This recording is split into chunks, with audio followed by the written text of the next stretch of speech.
আমার ছোট ভাই বন্ধুরা, কেমন আছো তোমরা? বলো, শুনতে পাচ্ছ ঠিকঠাক? আমাকে জানাই দাও তো। দেখা যাচ্ছে? স্লাইড দেখা যায়? আমাকে দেখতে পাচ্ছ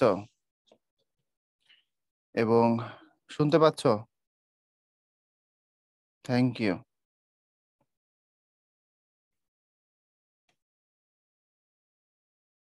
ওকে, তাহলে আমরা শুরু করতে পারি, কি বলো?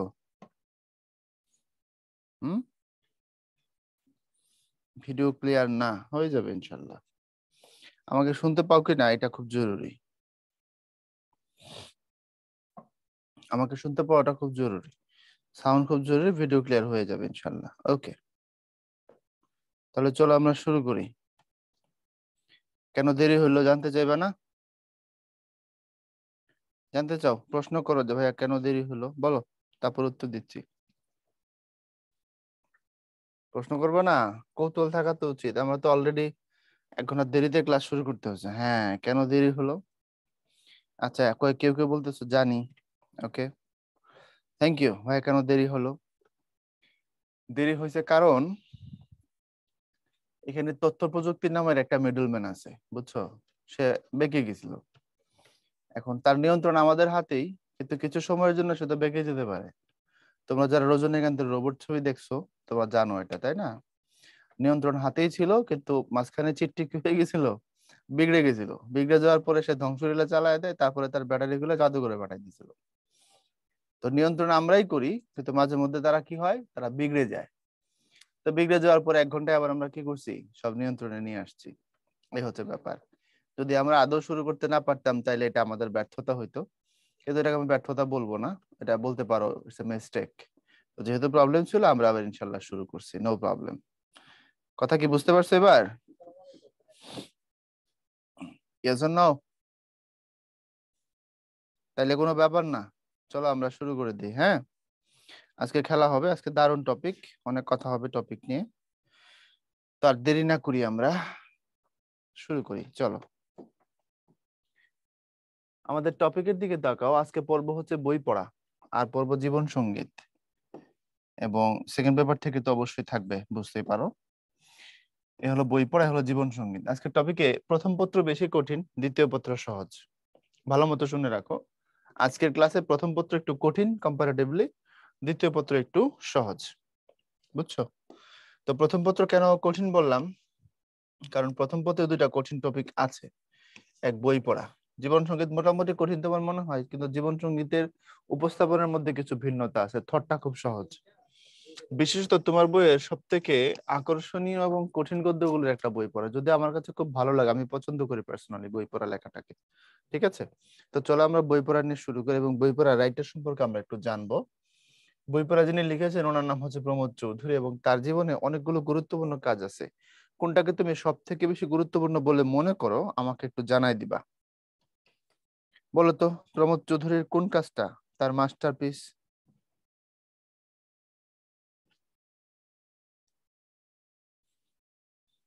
লিখতে থাকো, যেটাকে মাস্টারপিস বলে মনে করো, সে সেটাকে লিখো।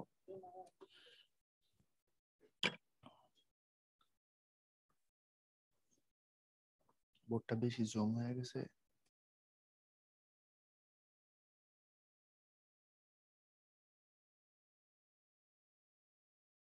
সূচপত্র, চলিত ভাষায় রচনা, রায়তের কথা, বই পড়া। আরে না রে পাগলা, ওনার সব থেকে বড় মাস্টারপিসের নাম হচ্ছে বই পড়া, ম্যান, কাম অন। বই পড়া না, এটা ওনার সবচেয়ে বড় মাস্টারপিস হচ্ছে সবুজ পত্র। এই যে এটা, এটা। প্রশ্ন হচ্ছে কেন? 1914 সালে বের হওয়া, এটা একটা সাময়িক পত্রিকা ছিল, প্রতি মাসে একবার করে বের হতো, বুঝছো? সাময়িক মানে একটা নির্দিষ্ট টাইম পরে পরে যদি বের হয়, সেটা পাক্ষিকও হইতে পারে, মাসিকও হইতে পারে, বার্ষিকও হইতে পারে। এমন হলে তারা বলা হয়, একটা টার্মের পরে যদি আসে, সেটাকে বলা হয় সাময়িক পত্র। দৈনিক ছিল না, সাপ্তাহিক, পাক্ষিক, মাসিক, 6 মাসিক, অথবা 1 বছর, এরকম একটা নির্দিষ্ট টাইম পরে যদি আসে, তখন সেটাকে আমরা নর্মালি কি বলি, আমরা সেটাকে সাময়িক বলি। তো সবুজ পত্র ছিল সাময়িক মাসিক পত্রিকা ছিল, এবং এটা বাংলা ভাষায় চলিত ভাষারীতির প্রবর্তনে সব থেকে কার্যকর ভূমিকা রাখছে। মানে আমরা এখন যে চলিত বাংলায় কথা বলি, যে ভাষায় তুমি টিভিতে নিউজ প্রেজেন্টারকে খবর পড়তে দেখো, এই ভাষাটা, বইয়ের ভাষাটাকে এই ফরম্যাটে আনছেন যিনি, তিনি প্রমোদ চৌধুরী। মজার বিষয় কি জানো, তখন অনেক বড় বড় সাহিত্যিকের পক্ষে ছিলেন না, তারা বলতেছিলেন যে এটা দরকার নাই। এমনকি রবীন্দ্রনাথ পর্যন্ত, রবীন্দ্রনাথের সাথে প্রমোদ চৌধুরীর ব্যক্তিগত সম্পর্ক ছিল। রবীন্দ্রনাথের ভাতিজির জামাই ছিলেন প্রমোদ চৌধুরী, অর্থাৎ রবীন্দ্রনাথের এক ভাইয়ের মেয়ে, তার নাম ইন্দিরা, ইন্দিরার হাজবেন্ড ছিলেন প্রমোদ চৌধুরী। তো রবি ঠাকুর বলেন, প্রমোদ দরকার নেই এসবের, ভাষাকে এত সহজ করে ফেলো না, সাহিত্যের ভাষাটা একটু গাম্ভীর্যপূর্ণ থাকা লাগবে। রবীন্দ্রনাথ যদিও বঙ্কিমীয় বাংলায় বিশ্বাসী ছিলেন না, বঙ্কিমীয় বাংলা তো বুঝতেই পারো খুব কঠিন বাংলা, তো সময়ের সাথে সেটা কিছুটা পরিবর্তন হয়ে গেছিল। বাট রবীন্দ্রনাথ চাননি শুরুর দিকে যে ভাষাটা চলিত হয়ে যাক, কিন্তু পরবর্তীতে রবীন্দ্রনাথ নিজেই চলিত ভাষা প্রেমে পড়ে গেলেন, দেখলেন যেটা তো খুব দারুণ, অসাধারণ সুন্দর, এবং রবীন্দ্রনাথ নিজেও চলিত ভাষায় পরে অনেক লেখালেখি করছেন, বুঝতে পারছো? এবং আমাদের বাংলাদেশের একটা অঞ্চল, তোমরা চিনো সবাই নাকি, নাম হচ্ছে কুষ্টিয়া, যেটাকে তখন বলা হয়তো নদিয়া, অর্থাৎ পশ্চিমবঙ্গের নদিয়া আছে এখন একটা জেলা, এই নদিয়া আমাদের কুষ্টিয়ার আগের নাম আর কি, অর্থাৎ এই পাশে কুষ্টিয়া, এই পাশে নদিয়া, এরকম একটা এরিয়া। তো আমি কুষ্টিয়া বলছি এই কারণে যাতে তুমি সোজা বুঝতে পারো, নদিয়া প্লাস এই যশোর, এই দুই অঞ্চলের ভাষাকে ধরে করা হয়েছিল তোমার চলিত ভাষা। কুষ্টিয়া মানে কিন্তু নদিয়ার যশোর না, উল্টা বুঝো না আবার, এই নদিয়ার আমাদের বাংলাদেশি ভার্সন হচ্ছে কুষ্টিয়া। ক্লিয়ার? তো অর্থাৎ সোজা কথা যদি বলি, নদিয়া এবং যশোর অঞ্চলের ভাষাকে স্ট্যান্ডার্ড ধরে তিনি এই শুদ্ধ প্রমিত বাংলা তৈরি করছেন। এখন আমাকে যারা শুনছো, তোমরা বলো তো এখানে কারা কারা যশোর এবং কুষ্টিয়া অঞ্চলের মানুষ, একটু বলো, দ্রুত বলো। অফ করেন।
এটা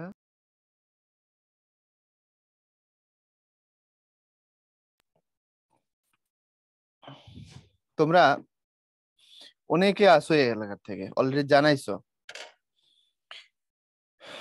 দেখো অবস্থাটা কি। নানুর বাসা কুষ্টিয়া, ঝিনাইদহ, আচ্ছা ঠিক আছে, চিনো। তো ওই এলাকার ভাষাকে স্ট্যান্ডার্ড ধরে তিনি বানালেন, চলিত রীতির প্রবর্তন করলেন। ওকে, এটা খুব গুরুত্বপূর্ণ, এটা মাথায় রেখে দিও। তার সাহিত্যিক ছদ্মনাম হচ্ছে বীরবল। আর বাদ বাকি যে বইগুলো আছে, এই বইগুলো নিজের মতো করে একটু মুখস্থ করে ফেলবা, তাইলেই হবে। ওকে, এগুলা তার কীর্তি। প্রমোদ চৌধুরী স্মার্ট মানুষ ছিলেন, বুঝতে পারছো? চিন্তা ভাবনা গুলোও দারুণ, এবং তার লেখার মধ্যে এটার প্রমাণ পাবা। এখনই দেখো, আমরা মূল ভাবে চলে যাব। মূল ভাবটা আমি 2 মিনিটে বলবো, এরপর আমি তোমাদের প্রশ্ন নিব এবং আমি গুরুত্বপূর্ণ লাইনগুলো ধরে ধরে ব্যাখ্যা করব। যখন প্রশ্ন নিবে আলোপাতারি প্রশ্ন করবা না, আমি জানি তোমাদের এখানে প্রবলেম আছে। বই পড়ার মূল বক্তব্যটা কি? বই পড়ার মূল বক্তব্য হচ্ছে, রাইটার বলছেন যে আমাদেরকে সত্যিকারের মানুষ হওয়ার জন্য, আমাদের মানসিক আত্মিক বিকাশ, আত্মার বিকাশের জন্য, সমাজ সভ্যতা সোসাইটিকে সুন্দর করার জন্য বই পড়তে হবে। বই পড়ার উদ্দেশ্য টাকা উপার্জন হওয়া নয়, বই পড়ার উদ্দেশ্য চাকরি করা নয়, বই পড়ার উদ্দেশ্য সমাজে প্রতিপত্তি তৈরি করা নয়। বই পড়বো আমরা মানুষ হওয়ার জন্য। এবং কোন বই পড়বো? বই পড়ার সেই থট থেকে উনি বলছেন আমরা করব হচ্ছে সাহিত্য চর্চা। এখন প্রশ্ন করতে পারো, সাহিত্য চর্চা কেন করব? আমার তো ইতিহাস ভালো লাগে, আমার তো রাজনীতির বই পড়তে ভালো লাগে, একজন বললো আমার পদার্থবিজ্ঞান বা আমার বিজ্ঞান ভালো লাগে, একজন বলবে আমার দর্শন বা ফিলোসফি ভালো লাগে, আমি সাহিত্য চর্চা কেন করব?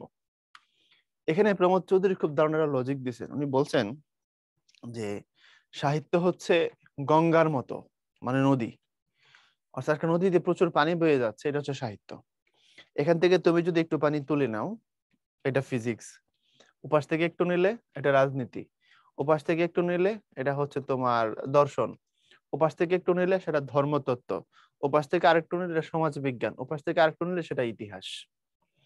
অর্থাৎ সাহিত্য সবকিছু নিয়েই তৈরি হয়। সাহিত্যের বিষয়বস্তু হিসাবে সমাজনীতি, ধর্মনীতি, অর্থনীতি, ইতিহাস, ফিলোসফি সমস্ত কিছু নিয়ে সাহিত্য আছে। যেমন জাফর ইকবাল স্যার বিজ্ঞান নিয়ে কি করেন, সাহিত্য তৈরি করেন, রাইট? আবার সুনীল গঙ্গোপাধ্যায়ের সাহিত্য যদি তুমি পড়ো, দেখবা ইতিহাস এবং সাহিত্য মিলেমিশে একাকার। ইতিহাসের উপর বেস করে উনি অনেক কিছু লিখেছেন। সুনীলের বই পড়লে তুমি হিস্ট্রিকেও জানতে পারবা, তার চোখে দেখতে পারবা। তাহলে তুমি সুনীলের সাহিত্যে ইতিহাস পাচ্ছ, জাফর ইকবাল স্যারের সাহিত্যে কি পাচ্ছ, ওখানে পাচ্ছ হচ্ছে বিজ্ঞান, তাই না? আবার ডক্টর মোহাম্মদ শহীদুল্লাহ বা তোমার ইব্রাহিম খা, এরকম কিছু বড় বড় মানুষ আছেন যাদের সাহিত্যে তুমি একই সাথে সাহিত্য প্লাস ধর্ম পাচ্ছ। তোমাদের মোহাম্মদ ওয়াজেদ আলী বা বাংলা প্রথম পথে যেটা লিখেছেন মানুষ মোহাম্মদ সাল্লাল্লাহু আলাইহি ওয়াসাল্লাম, এটা সাহিত্য প্রবন্ধ আর ধর্মকে কেন্দ্র করে।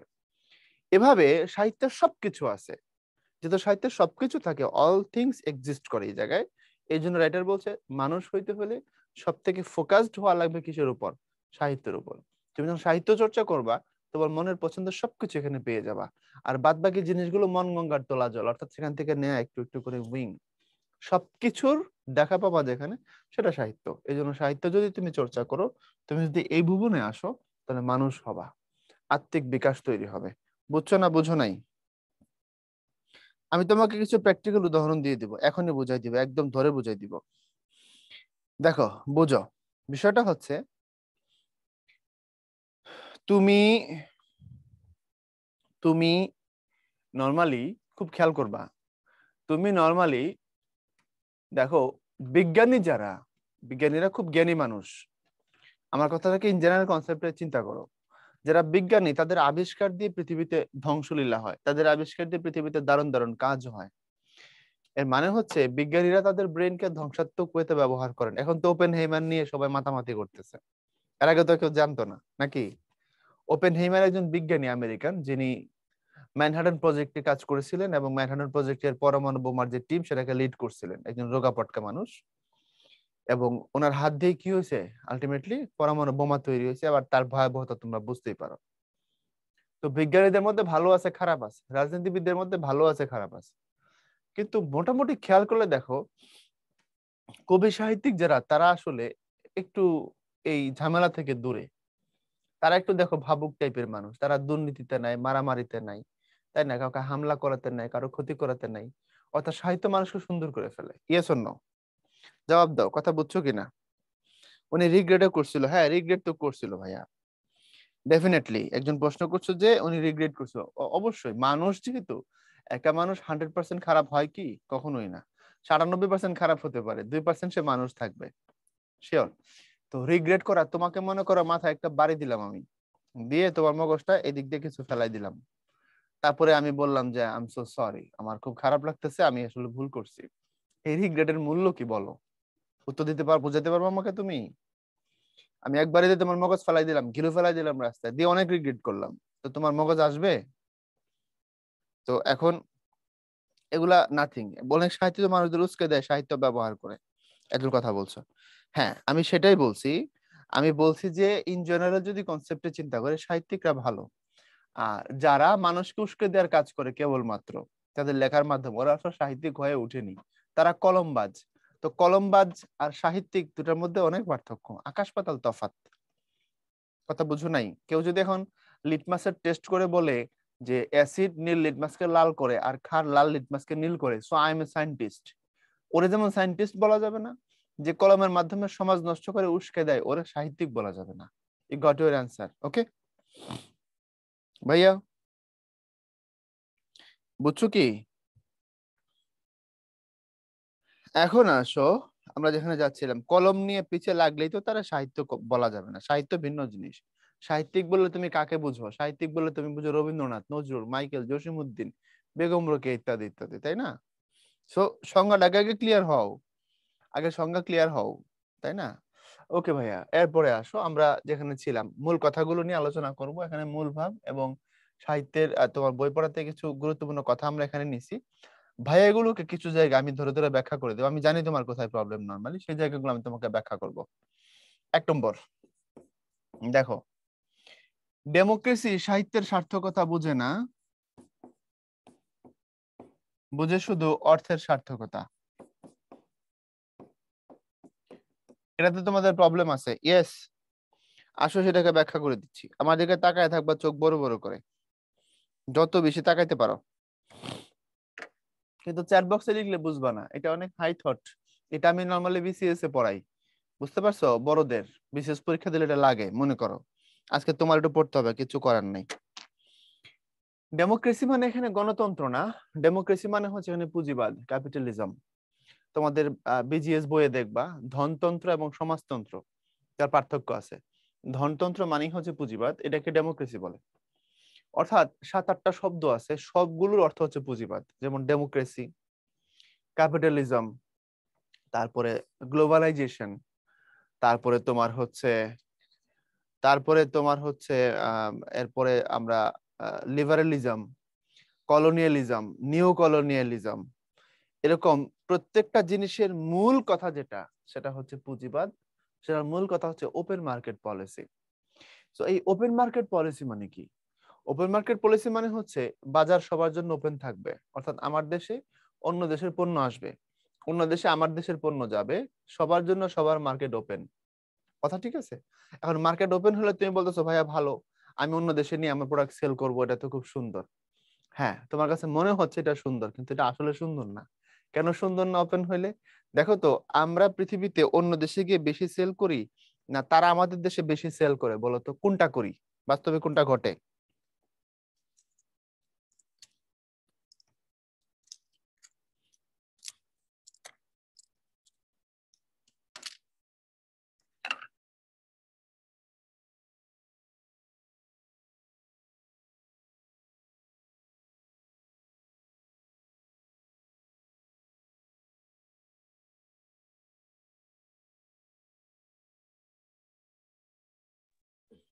বাস্তবে ঘটে কোনটা? বাস্তবে আমাদের দেশে তারা বেশি আসে, আমরা বেশি আমদানি করি, রাইট? আমাদের এখানে তারা বেশি সেল করে। আসো আসো ক্লিয়ার করি। তুমি যখন কোল্ড ড্রিঙ্কস খাও, তুমি খাও Coca Cola, Sprite, Fanta, 7 up, কারণ তোমার মাথায় ঢুকছে ঠান্ডা মতলব কোকা কোলা। আচ্ছা, তুমি যখন কসমেটিক্স কিনো, ম্যাক্সিমাম দেখো ইউনিলিভার বা বিদেশি কোনো ব্র্যান্ড। তুমি যখন কোনো অটোমোবাইলস কিনো, গাড়ি কিনো, এগুলো দেখো বাইরের ব্র্যান্ড, আমাদের দেশের আমাদের কোনো ব্র্যান্ডের গাড়ি উৎপাদিত হয় না। তুমি যখন আবার টেকনোলজির জিনিসগুলো কিনো, মোবাইল ফোন থেকে শুরু করে দেখো হয় স্যামসাং, নয় চাইনিজ, নয় অ্যাপল, টাকা বাইরে চলে যাচ্ছে। তুমি যখন মোটরসাইকেল কিনো, টাকা হয় ইন্ডিয়া যায়, না হয় জাপানে যায়। ইয়ামাহা টোটাল ব্র্যান্ড জাপানের, তাই না? আর হুন্ডার ব্র্যান্ড জাপানের। আর বাজাজ বা ডিসকভার বা আরো যা যা আছে এগুলো সব ইন্ডিয়ান। বা আমি দেখো আবার বড় বড় বিনিয়োগের জায়গা থেকে, আমি একটা আইফোন কেনার জন্য যে টাকা লাগে, একটা বড় ঘরে ওই পরিমাণ ধান তুমি রাখতে পারো। বুঝো নাই? মানে একটা অনেক বড় ঘরে যত ধান রাখা যায়, ধান বস্তা বস্তা করে, সব ধান বিক্রি করলে একটা আইফোন হবে যেটা তোমার পকেটে থাকবে। মানে আমরা যা উৎপাদন করি সেটার বাজার দর খুবই কম, আমরা অনেক ধান বেচলে একটা আইফোন কিনতে পারি, রাইট? তারা টেকনোলজিতে এত বেশি উন্নত। এখন আমরা যা কিছুই কিনি টাকা চলে যাচ্ছে বিদেশে। সো এটাই হচ্ছে ডেমোক্রেসি, এটাই হচ্ছে ধনতন্ত্র, এটাই পুঁজিবাদ, এটাই ওপেন মার্কেট পলিসি বা মুক্তবাজার অর্থনীতি, এটাই গ্লোবালাইজেশন। ডেমোক্রেসি সাহিত্য নিয়ে ভাবে না, ডেমোক্রেসি ভাবে অর্থ নিয়ে। বইয়ে বলা আছে, অর্থাৎ তারা অর্থের সার্থকতা বুঝে, অন্য কিছু তারা বুঝে না। শিল্পকলা, তারপরে তোমার আর্ট, বিভিন্ন জিনিস, এগুলোকে তারা খুব একটা পাত্তা দেয় না। কিন্তু আমরা যে তাদের সাথে এতদিন কাটাইছি, পশ্চিমাদের সাথে, মানে ব্রিটিশদের সাথে আমাদের সংসার ছিল বলতে পারো কতদিনের, প্রায় 200 বছরের। তো তাদের সাথে এতদিন স্পেন্ড করার পরেও তাদের অনেক ভালো জিনিস আমরা শিখতে পারি নাই, শিখছি খারাপ জিনিসগুলো। তো খারাপ জিনিসগুলো কেন শিখছি বলতে পারো? পরের লাইনের ব্যাখ্যা আছে, বলছে কারণ ব্যাধি সংক্রামক, স্বাস্থ্য নয়। অর্থাৎ খারাপ জিনিসটা ছড়ায়, ভালো জিনিস ছড়ায় না। ক্লিয়ার? বুঝছো কি না এই জায়গাটা? বুঝছো? একটু দেখতে চাই, এটা একটা কঠিন লাইন ছিল। ডেমোক্রেসি সাহিত্যের সার্থকতা বুঝে না। আচ্ছা, একজন ওয়ালটনের কথা বলছো। তারপরে রন্টু ভাই আমাকে, আচ্ছা আচ্ছা রন্টু ভাই, ভালো আছেন আপনি? সিলেট আসলে দেখা হবে ইনশাল্লাহ।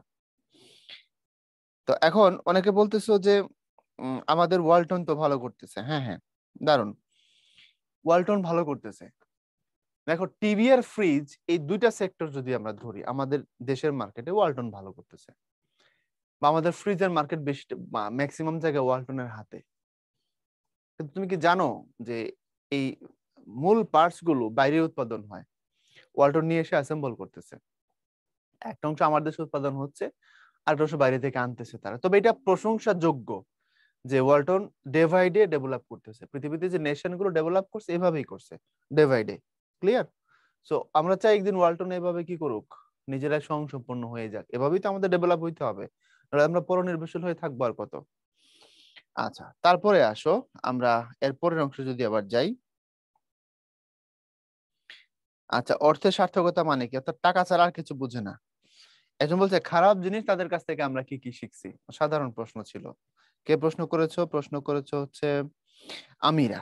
ঠিক আছে, ব্রিটিশদের কাছ থেকে আমরা খারাপ জিনিস কি শিখছি? ব্রিটিশদের কাছ থেকে আমরা খারাপ জিনিস শিখছি হচ্ছে খুব সফটওয়্যারতে দুর্নীতি করা। বুঝতে পারছো? ব্রিটিশরা খুব সফটওয়্যারতে দুর্নীতি করতো, মানে একদম সরাসরি করতো না, ঘুরায় পেঁচায় করতো। আমরা সেটা করি, তাই না? আমরা কিছু মনে করবা না, অনেকের ফ্যামিলিতে বা ঘনিষ্ঠ মানুষ থাকতে পারে উচ্চপদস্থ মানুষ, বোঝানোর জন্য বলছি।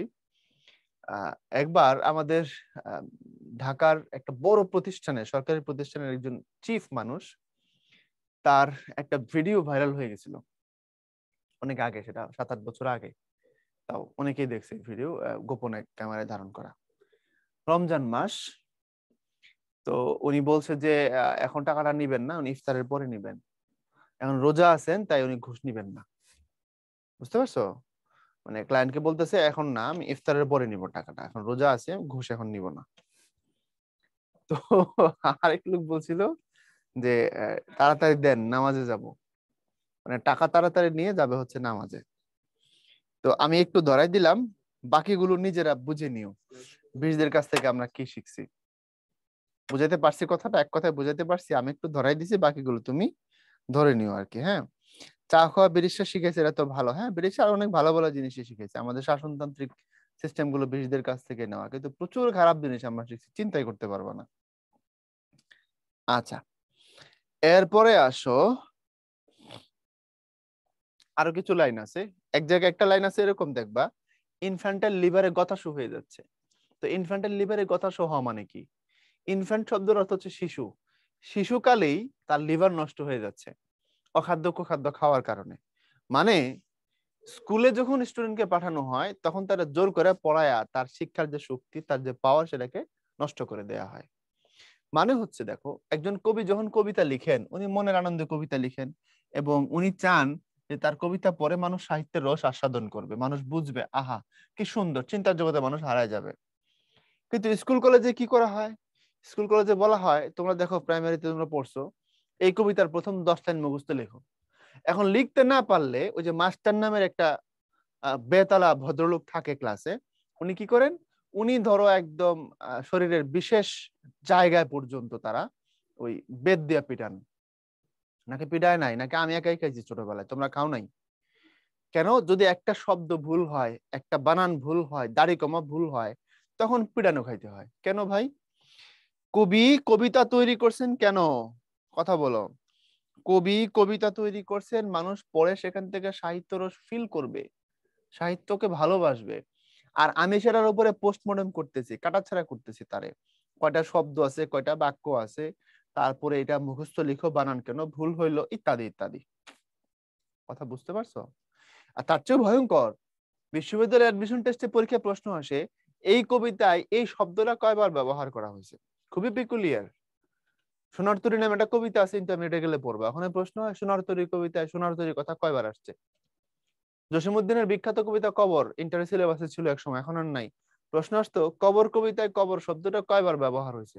আচ্ছা ভাই, কবর 118 লাইনের কবিতা, দীর্ঘ কবিতা, আমি খুঁজে খুঁজে দেখবো কবর শব্দটা কয়বার ব্যবহার হয়েছে? এগুলা কি জ্ঞান যাচাইয়ের মাপকাঠি নাকি? কখনোই না। তো সাহিত্য নিয়ে আমরা করি কাটাছেঁড়া। এই জন্য কবি বলছেন, শিশুকালে ইনফ্যান্টাইল অবস্থাতেই আমাদের এই ভুল শিক্ষা পদ্ধতিতে পড়ার ফলে একটা শিশুর মানসিক বিকাশের জায়গা নষ্ট হয়ে যায়, লিভার নষ্ট করে ফেলি আমরা, পড়ার লিভার আর কি। কথা কি বুঝতে পারছি? এই হচ্ছে ব্যাপার। আমরা কি করি না, আমরা সাহিত্যের মূল জায়গায় আমরা যাই না, আমরা এটাকে কি করি, কাটাছেঁড়া করি। যদি কবি দেখতেন যে তার সাহিত্য নিয়ে কাটাছেঁড়া হচ্ছে, উনি পানিতে লাফ দিয়ে পড়ে মরে যেতেন, যে যা হচ্ছে। কবি লিখছেন, ওই দেখা যায় তাল গাছ, ওই আমাদের গা, ওইখানেতে বাস করে কানাবগির ছা। এখানে একটা চিন্তার জায়গা আছে। একজন দেখাচ্ছে একটা তাল গাছ, তার পাশে একটা গ্রাম, সেখানে সে বসবাস করে। ওই গ্রামে কানাবগি নামে পাখি আছে, কানাবগির ছা থাকে। তাহলে বক অনেক ধরনের হয়, এখান থেকে শুনকে শিক্ষা দেওয়া যায় বক অনেক ধরনের হয়। এটা একটু কালো হলে কানাবগি বলে, ও মাছ খায়। আর একটা হচ্ছে ধবল বক, একদম সাদা, ধবধবে সাদা, বলাকা যেটাকে বলে আর কি, ওইটা, সেও মাছ খায়। তো ওই ছেলে বলতেছে ওই গ্রামে থাকে, কে থাকে, কানাবগির ছা থাকে। তুমি যদি এজ এ টিচার তোমার স্টুডেন্টকে বোঝাও, বাচ্চাকালে তো তারা পড়ে এটা, যে এখানে একটা গ্রামের ছবি আছে, চিত্রটা কল্পনা করো, সেখানে পাখি থাকে, একটা বক মাছ খাচ্ছে, ইত্যাদি ইত্যাদি, চিন্তার জায়গা থেকে স্টুডেন্টকে বোঝাই দেওয়া যায়, তখন তার মনটা খুলে যায়, দরজা খুলে যায়। না করে মাস্টাররা কয় কি, 10 লাইন মুখস্থ লিখতে হবে, একটা বানান যদি ভুল যায় চামড়া তুলে ফেলাবো। এটা হইলো। এরপরে বলছে আহ গুরু শুধু উত্তর সাধক মাত্র, এই বাক্যের মানে কি? গুরু বা শিক্ষক গাইড করেন, উনি তোমার হয়ে পরীক্ষাও দেন না, উনি তোমাকে পড়া গেলায়ও দেন না। শিক্ষকের কাজ হচ্ছে স্টুডেন্টের মনের যে সুপ্ত বাসনা, তার যে হিডেন একটা ডিজায়ার আছে, এটাকে তুলে ধরা। আচ্ছা, কাশফিয়া প্রশ্ন করছো, how can I understand the hidden meaning of a poem, it's so difficult. প্রশ্নটা বাংলায় করবা, যেহেতু বাংলা ক্লাস। ইংরেজি বুঝতে আমার কোনো অসুবিধা হয় না, আমি ইংরেজিতে ভালোই, খারাপ না, তবে বাংলায় প্রশ্ন করার চেষ্টা করবা। কবিতা তুমি কি করে বুঝবা এটা হিডেন মিনিং গুলো? কঠিন হয়। হিডেন মিনিং গুলো বোঝার জন্য যেটা করতে হবে, প্রচুর পড়ার অভ্যাস বাড়াইতে হবে। যত বেশি পড়ার অভ্যাস করতে পারবা, তত অপরিচিত জিনিস দেখলে শিখতে পারবা। আর আমরা শিক্ষকরা তো আছি। তো তোমার তোমার পক্ষ থেকে যারা করতে হবে, পড়ার অভ্যাস করতে হবে, এবং এবং বাংলার যে শব্দার্থ, যে ভোকাবুলারি স্টক, এটা বাড়াইতে হবে। এরপরে আসো, সুশিক্ষিত লোক মাত্র সুশিক্ষিত। সুশিক্ষিত লোক মাত্র সুশিক্ষিত মানে হচ্ছে যারা সত্যিকারের শিক্ষিত মানুষ, তারা নিজেরা নিজেকে শিক্ষিত করছেন। যারা সত্যিকারের শিক্ষিত মানুষ, নিজেরা নিজেকে কি করছেন, শিক্ষিত করেছেন। এরপরে কি কি লাইনে প্রবলেম আছে, এবার তোমরা লাইনগুলো বলতে থাকো, আমি আমি এবার উত্তর দিতে থাকি, বলো।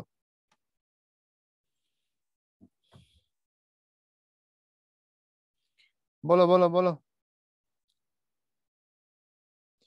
একজনকে পাওয়া গেছে ও কবিতা লেখা পছন্দ করে, হুমায়রা। গুড, লিখে চালা, লেখা লিখবা, এই চর্চা ধরে রাখবা, এটা বাদ দিও না। আর কোনো প্রশ্ন?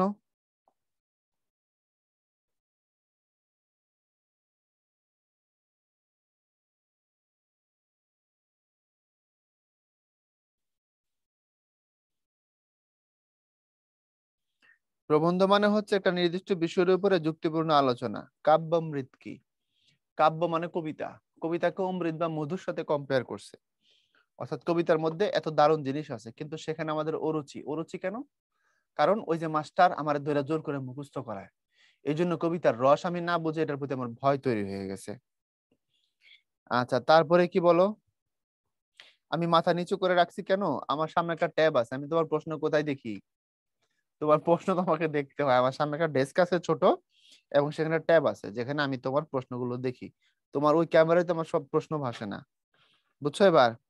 হাসপাতালকে কেন লাইব্রেরির সাথে, হ্যাঁ ভালো প্রশ্ন, ভালো প্রশ্ন।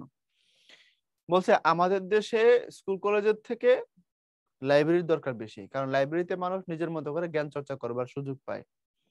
হাসপাতাল যেমন মানুষের দেহকে বাঁচায় রাখে, লাইব্রেরি তেমন মানুষের আত্মাকে বাঁচায় রাখে। তো লাইব্রেরি যেহেতু মানুষের আত্মাকে বাঁচায় রাখে, এই জন্য আত্মিক মুক্তির জন্য আমাদের লাইব্রেরি দরকার। স্কুল কলেজ যেখানে আত্মাকে নষ্ট করে ফেলে, জোর করে পড়ায়া। এখন ধরো একটা ছেলে, ও খুব ভালো ছবি আঁকে, চমৎকার প্রতিভা তার, তারে চারুকলা দিয়ে পড়ানো উচিত। তাইলে আমরা হয়তো বা আরেকটা নজরুল পাইতে পারি, আর একটা এস এম সুলতান বা একটা পাবলো পিকাসোর জন্ম হতে পারে আবার। কিন্তু ওই ছেলে ব্রিলিয়ান্ট, তার মেধাকে তার সেক্টরে পছন্দের জায়গায় তারে কাজে লাগাইতে না দিয়ে, তার বাবা বললো তুমি ইঞ্জিনিয়ার হও, মা বললো না তুমি ডাক্তার হও। এবং যারা জোর করে ধরে ডাক্তার বানানো হলো, মনে করো মেডিকেলে পড়ানো হলো, সে ডাক্তার হলো, কিন্তু সে ডাক্তার কোনোদিন হতে চায় নাই, ওই পেশাকে সে পছন্দ করে না। এখন সে কি খুব ভালো ডাক্তার হবে? কখনোই হবে না, কারণ এটা তার পছন্দের জায়গা নয়। সে তখন অ্যাপেন্ডিসাইটিস এর অপারেশন করার সময় কিডনি কেটে ফেলাই দিয়ে আসবো। কথা বুঝাইতে পারছি? তো এই যে যে যেটাকে পছন্দ করে না সেখানে তারে নিয়ে ফেলাইলে কি হয় না, ভালো রেজাল্ট আসে না। অপরাপর শাস্ত্রের ভিতর যা সেসব মানুষের মনের ভগ্নাংশ, এই লাইনটা তো আগেই বলে দিছি। সাহিত্য হচ্ছে টোটাল মন, আর বাকিগুলো হচ্ছে এক একটা অংশ। যে সাহিত্য নদীর মতো, আর ওখান থেকে তুমি পানি তুলে নিলে সেটা ফিজিক্স, কেমিস্ট্রি বা তোমার হচ্ছে ফিলোসফি এগুলোর মতো। শিক্ষার ফল লাভের জন্য আমরা উদ্বাহ মানে হাত উঁচু করে রাখা। মনে করো রিলিফ দেয়া হচ্ছে ট্রাক থেকে, সবাই জনগণ পাইতে চায়, তো নিচ থেকে সবাই হাত বাড়ায়, আমাকে দেন, আমাকে দেন, আমাকে দেন। উদ্বাহ মানে হাত উঁচু করা। আমরা বই পড়তে চাই না, তবে শিক্ষার ফল লাভের জন্য উদ্বাহ মানে খুব ব্যগ্র। পড়াশোনা করতে চাই না, কিন্তু পড়াশোনার রেজাল্ট নেওয়ার জন্য, চাকরির জন্য, পড়াশোনা যা করছি তার ফলাফল পাওয়ার জন্য খুব অস্থির। যে জাতি যত নিরানন্দ সে জাতি তত নির্জীব, এটা কি? হ্যাঁ, যে জাতি তত নিরানন্দ, অর্থাৎ যে জাতি সাহিত্য চর্চার আনন্দ থেকে বঞ্চিত সে তত নির্জীব। নির্জীব মানে হচ্ছে মন মরা, তার স্পিরিচুয়াল যে পাওয়ার সেটা নষ্ট হয়ে গেছে। আচ্ছা, ফরাসি শিক্ষা পদ্ধতিকে কেন বেয়ারা বলছে? বেয়ারা বলছে এই কারণে, আহ আমাদের দেশের যে শিক্ষা পদ্ধতি সেটা থেকে মনে হয় খারাপ ছিল না, মানে ভালো ছিল।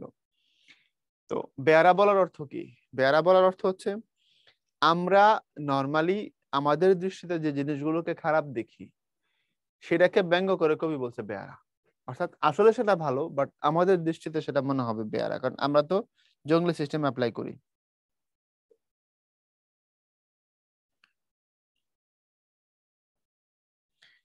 মনোরাজ্যের দান গ্রহণ সাপেক্ষ এর মানে কি? মনোরাজ্যের দান গ্রহণ সাপেক্ষ মানে হচ্ছে আমি এখন তোমাকে যেটা দিচ্ছি হাতে হাতে দিচ্ছি না ব্রেন টু ব্রেন, আমি তোমাকে দিচ্ছি ব্রেন টু ব্রেন। এটা হচ্ছে মনোরাজ্যের দান, মন থেকে মনে দেওয়া। শিক্ষক ছাত্রকে যেটা দেন এটা গ্রহণ সাপেক্ষ। গ্রহণ সাপেক্ষ মানে গ্রহণ করার উপর ডিপেন্ড করে, রিসিভ করার উপর ডিপেন্ড করে, আমার দেওয়ার উপর না। মানে শিক্ষক অনেক জানেন, তাতে তোমার লাভ কি তুমি যদি নিতে না পারলে? মনোরাজ্যের দানটা নির্ভর করে গ্রহণ করার উপরে, তোমার কতটুকু নেয়ার মতো ক্যাপাসিটি আছে তার উপর ডিপেন্ড করে। মন্দাগ্নি মানে হচ্ছে পড়ার বা বোঝার রুচি নষ্ট হয়ে যাওয়া। তারপরে আর কি? শিক্ষা আমাদের গায়ের জল চোখের জল দুই দূর করবে, মানে আমরা বিশ্বাস করি শিক্ষার মাধ্যমে আমরা ধনী হব এবং আমাদের সমস্ত সমস্যা মিটে যাবে। France was save by her aiders, এর মানে কি? এর মানে হচ্ছে যারা ব্যাকবেঞ্চার তারা একসময় ফ্রান্সের বিপদে আগায় আসছিল, এবং এটা সত্যি।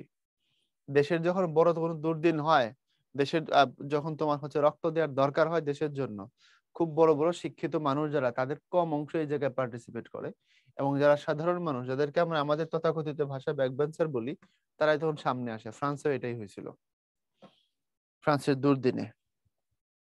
বুঝছো এবার? যে জাতির জ্ঞানের ভান্ডার শূন্য সে জাতির ধনের ভারেও ভবানী, অর্থাৎ যে জাতির জ্ঞান নাই সে জাতির টাকাও নেই। যে জাতির জ্ঞান নাই সে জাতির টাকাও নাই। তুমি সহজে দেখো, একটা লকহিড মার্টিন একটা কোম্পানির নাম, আমেরিকান একটা অস্ত্র তৈরি করে একটা কোম্পানি। ওদের বিমান আছে, যারা আমেরিকান আর্মি এগুলি ইউজ করে, কি বলে এয়ারফোর্স ইউজ করে। ওদের মিসাইল আছে, এটার নাম কি আমি লিখে দিচ্ছি, চাইলে একটু ঘাটাঘাটি করে দেখতে পারো। নাম হচ্ছে লকহিড মার্টিন। কেন উদাহরণটা দিচ্ছি, তোমার পরিচিত মন্ডলের বাইরে গিয়ে উদাহরণটা দিলে বুঝতে পারবা। এই লকহিড মার্টিন একটা কোম্পানি কিন্তু, হ্যাঁ, জাস্ট একটা কোম্পানি। এই কোম্পানির প্রতি বছরের টার্নওভার কত জানো? টার্নওভার মানে হচ্ছে এক বছরে কত টাকা সে বেচাকেনা করে, টোটাল সেল এন্ড বাইং, এটাকে বলে টার্নওভার।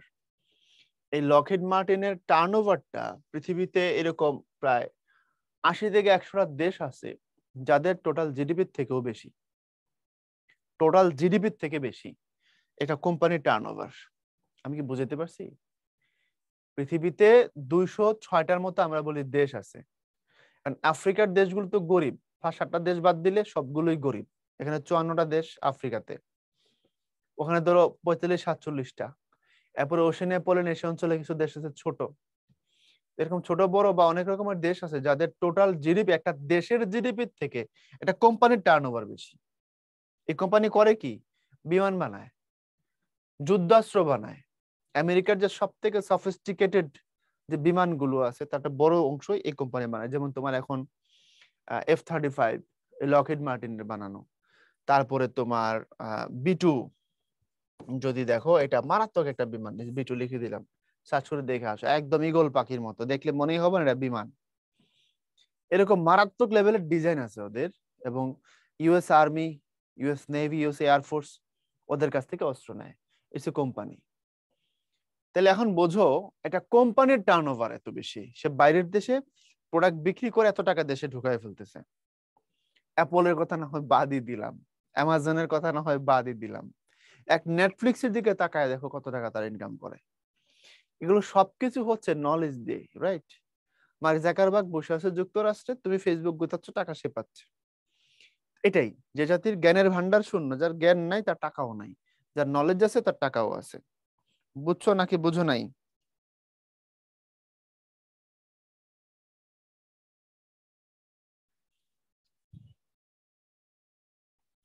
শিক্ষা কেউ কাউকে দিতে পারে না, হ্যাঁ, শিক্ষা আসলে দেওয়ার জিনিস না। আমি তোমাকে এটা বুঝাতে পারি যে শিক্ষা জিনিসটা কি, এটা নিলে তোমার কি হবে, কিভাবে সেটাকে নিতে হয়, বাট দেয়া তো সম্ভব না। দেয়া যাবে? আমি তোমার সারাদিন বুঝাইলাম, তুমি আমার কথা মানলা না, তো লাভ হইলো কি? টিচার স্টুডেন্টকে সারা জীবন বুঝাইলো বিড়ি খাস না বাজান, ঠিক আছে, কিন্তু পোলা ক্লাস থেকে বের হয়ে যায়, বন্ধুদের সাথে বিড়ি ধরাইলো, তাহলে বোঝা গেল শিক্ষা দেয়া যায় না, দেওয়ার জিনিস না। বুঝতে পারছো? শিক্ষক তোমাকে ভালোটা খারাপটা বুঝাই দিবেন, কোনটার কি গন্তব্য, আলটিমেট কি রেজাল্ট সেটা বলে দিবেন, মেনে নিয়ে মানুষ হওয়ার দায়িত্বটা তোমার। কাব্যামৃত কি? কাব্য বা কবিতাকে অমৃত বা মধু বলা হয়েছে। আমরা জাত হিসেবে শৌখিন নই এর মানে কি? আমরা জাত হিসেবে শৌখিন নই এর মানে হচ্ছে আমরা সত্যিকার অর্থেই শখের কাজগুলোকে করতে চাই না।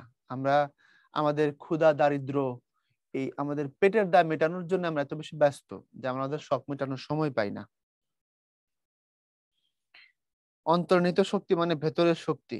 আচ্ছা, এগুলোর অনেকগুলোর ব্যাখ্যা তোমরা এখানে পাওয়া যাবে, এবার দেখো পাও কিনা, দেখো আছে, দেখো তো, ছোট ব্যাখ্যাগুলো সব দিয়ে দিছি।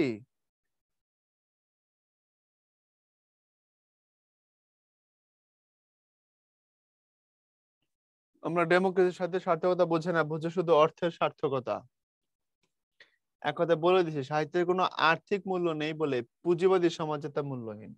আমরা ডেমোক্রেসির গুণগুলো আয়ত্ত করতে না পারে তাদের দোষগুলো আত্মসাৎ করেছি। ব্যাধি সংক্রামক, স্বাস্থ্য নয়। তারপরে এখানে আছে কিছু বিগত বছরের জ্ঞানমূলক, আবার জ্ঞানমূলক, আবার কিছু অনুধাবনমূলক, আবার কিছু অনুধাবনমূলক। এগুলো কি দেখতে পারবা একটু? কারদানি শব্দটা বলে দিই, এটা তুমি পারবা না। কারদানি মানে প্রকৃতপক্ষে কারসাজি আর কি, বড় রকমের ভেলকিবাজি। অনেকগুলো অর্থ হয় এটার, মাল্টি মিনিং আছে এটার কথাটার। হ্যাঁ, বাহাদুরিও হয়, হ্যাঁ এটাও হয়। পুঁজিবাদী সমাজ অর্থ কি? পুঁজিবাদী সমাজ মানে হচ্ছে ধনতান্ত্রিক সমাজ, যে সমাজের টাকার মানদণ্ড সবকিছুকে মাপা হয়। এক কথা বলে দিলাম, এটাকে বলে পুঁজিবাদী সমাজ। ওকে, বাকিগুলো পারবা কিনা বলো? শিক্ষার সর্বপ্রধান অঙ্গ কোনটা? সাহিত্য চর্চা। যথার্থ গুরুর কাজ কি? শিষ্যের আত্মাকে উদ্বোধিত করা। সাহিত্য চর্চার আনন্দ থেকে বঞ্চিত হওয়ার অর্থ কি? বঞ্চিত হওয়ার অর্থ হচ্ছে প্রাণকে নির্জীব করে ফেলা, মূলত অনেকভাবে বলা যায় এটা। কেতাবি শব্দের অর্থ কি? যারা প্রাতিষ্ঠানিক শিক্ষায় শিক্ষিত ওদেরকে কেতাবি বলা হয়। বুঝছো? মনের দেবী রক্ষা না করলে কি বাঁচে না? আত্মা বাঁচে না। তার সাহিত্যিক ছদ্মনাম কি? বীরবল। চরিত্রের প্রবর্তক কে? প্রমোদ চৌধুরী। কিসের জন্য আমরা সকল উদ্ভব? সাহিত্যের ফল লাভের জন্য। লেখকের মতে আমরা ডেমোক্রেসির কি আত্মসাৎ করেছি? দোষ। কোন গ্রন্থ থেকে নেওয়া হয়েছে বলো? প্রবন্ধ সংগ্রহ থেকে নেওয়া হয়েছে এটা। এরপরে আমরা এগুলোকে ব্যাখ্যা দিয়েছি অলরেডি, ইয়েস অর নো? অনুধাবন গুলোর ব্যাখ্যা দিয়েছি না ভাইয়া, বলো? ইয়েস।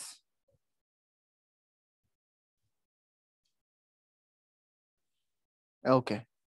আত্মার মৃত্যু হয় না মানে কি? মানুষের আত্মার কি মৃত্যু হয়? আত্মার মৃত্যু আছে, দেহের মৃত্যু হয়, দেহ শেষ হয়, আত্মা তো শেষ হয় না। আনন্দ থেকে বঞ্চিত হওয়া মানে জীবনের স্মৃতি হ্রাস করা। অর্থাৎ সাহিত্য চর্চাকে বাদ দিয়ে দেওয়ার অর্থ কি? অর্থ হচ্ছে আমাদের স্পিরিট, আমাদের স্পিরিচুয়াল পাওয়ারকে নষ্ট করে ফেলা। এরপরে এখন দুইটা প্রশ্ন আছে, আমি একটা তোমাদেরকে করে দিব এখনই, হ্যাঁ, আরেকটা তুমি করবা। দেখো, রাফি দশম শ্রেণীর ছাত্র, আমি ওপাশ থেকে পড়ি। রাফি কোন শ্রেণীর ছাত্র? দশম শ্রেণীর ছাত্র, মানে তোমাদের ক্লাসমেট। সে পাঠ্য বই ছাড়া অন্য কোনো বই পড়ে না, সে মনে করে অন্য বই পড়ে কোনো লাভ নেই, পরীক্ষায় অন্য বই থেকে প্রশ্ন আসে না, মানে একেবারে মাথা মোটা ছেলে আর কি। আলোর ফেলেওয়ালা শিক্ষক আজিজ সাহেব একদিন তার বাড়িতে বেড়াতে আসেন। তিনি রাফিকে জিজ্ঞেস করেন, তুমি পাঠ্য বইয়ের পাশাপাশি আর কি ধরনের বই পড়ো? রাফি বলল, আমি পাঠ্য বইয়ের বাইরে আর কোনো ধরনের বই পড়ি না স্যার। তখন আজিজ সাহেব তাকে বোঝান, প্রকৃত শিক্ষিত হতে হলে জ্ঞানের দরকার, আর জ্ঞান শুধু পাঠ্য বইয়ে সীমাবদ্ধ থাকে না, তোমাকে পাঠ্য বইয়ের পাশাপাশি আরো অনেক ধরনের বই পড়তে হবে। এটা ঢাকা বোর্ড 2022 সালের প্রশ্ন। আচ্ছা, আমাকে যারা শুনতেছো, এখানে এরকম অনেকেই আছো রাফির মতো, আবার অনেকে আছো তোমরা রাফির মতো না, দুই শ্রেণীর মানুষ এখানে আছো। তবে তোমাকে আমি একটা খুব সহজ অ্যাডভাইস দিতে চাই, খুব সিম্পল কথা, খুব সিম্পল কথা। শোনো, সেটা হচ্ছে, তুমি যখন খাইতে বসো তুমি কি ভাত খাও? না, তুমি ভাত খাও, তরকারি খাও, পানি খাও, সালাদ খাও, তাই না? আবার তরকারিতে বিভিন্ন রকমের মশলা খাও। অর্থাৎ খাওয়া একটা কম্বিনেশন, সবকিছু থাকলে তোমার শরীর ভালো থাকবে। আমরা খাওয়া দাওয়ার পরে বলি ভাত খাইছি, আসলে কিন্তু আমি ভাতের সাথে অনেক কিছু খাইছি, বাট বলি ভাত। তো পড়াশোনাটা এরকমই, আমি বলি পড়ি। কি পড়ি? দশম শ্রেণীতে পড়ি।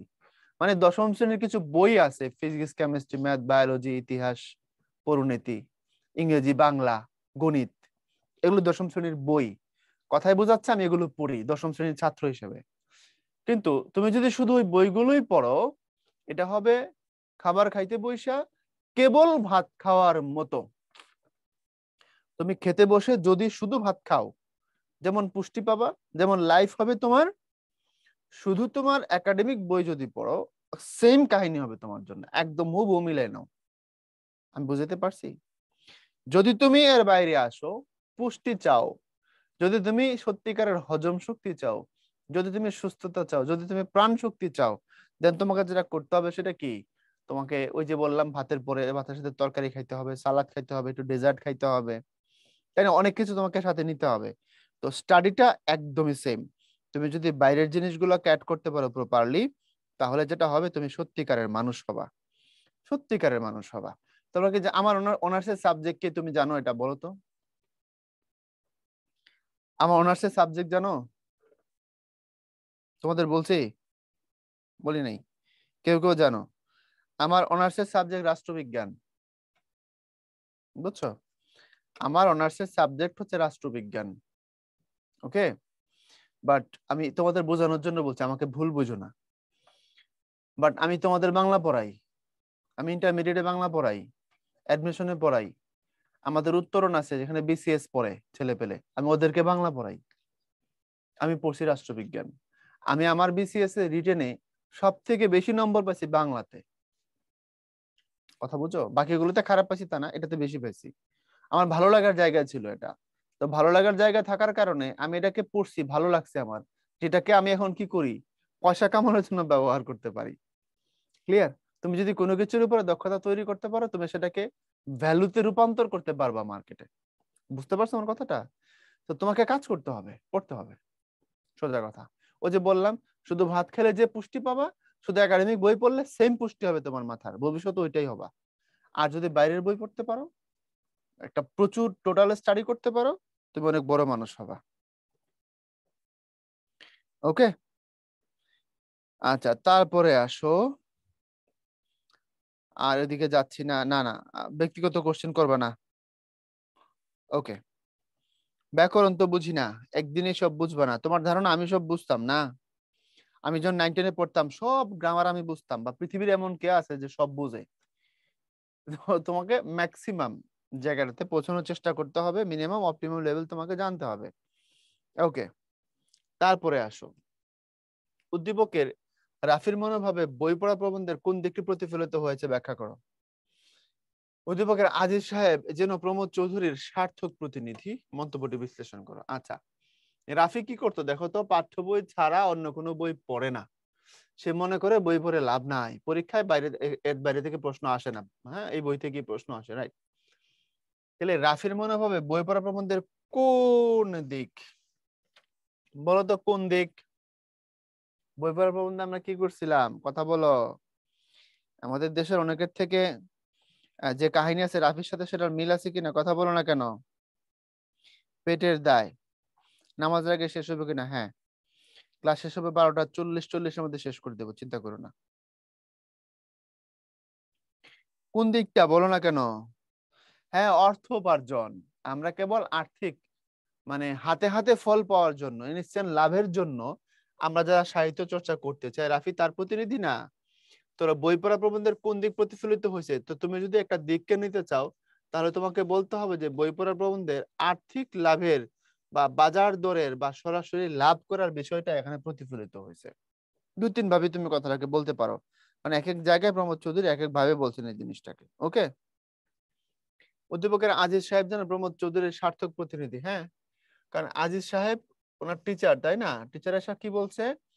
বলছে প্রকৃত শিক্ষিত হতে হলে জ্ঞানের দরকার, আর জ্ঞান শুধু পাঠ্য বইয়ে সীমাবদ্ধ থাকে না, এর পাশাপাশি অনেক ধরনের বই পড়তে হবে। তো প্রমোদ চৌধুরী এটাই বলছিলেন, যতটুকু দরকার পেটের দায় মেটানো যদি পড়াশোনার উদ্দেশ্য হয়, তাহলে যাতে টিকবে না, তার বাইরে পড়াশোনা করতে হবে, করলে তুমি মানুষ হবা। তো প্রমোদ চৌধুরী যেটা বলছে আজিজ সাহেব সেটাই বলছে। তুমি একমত পোষণ করবা, করে আজিজ সাহেবের চিন্তার সাথে প্রমোদ চৌধুরীর চিন্তাকে প্যারালাল ওয়েতে লিখে দিবা, তাহলে উত্তর হয়ে যাবে। ক্লিয়ার ভাইয়া?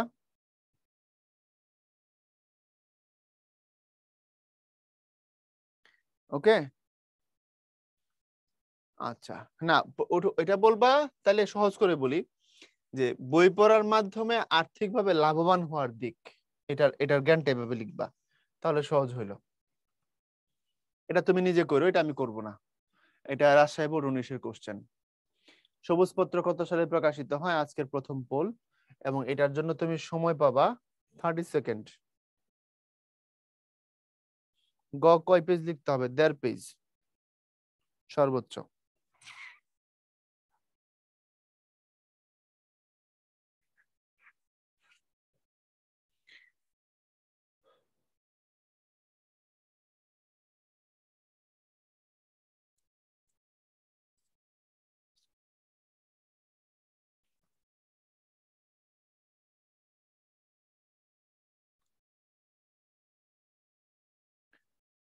30 সেকেন্ড ওভার, আমরা আর নিব না।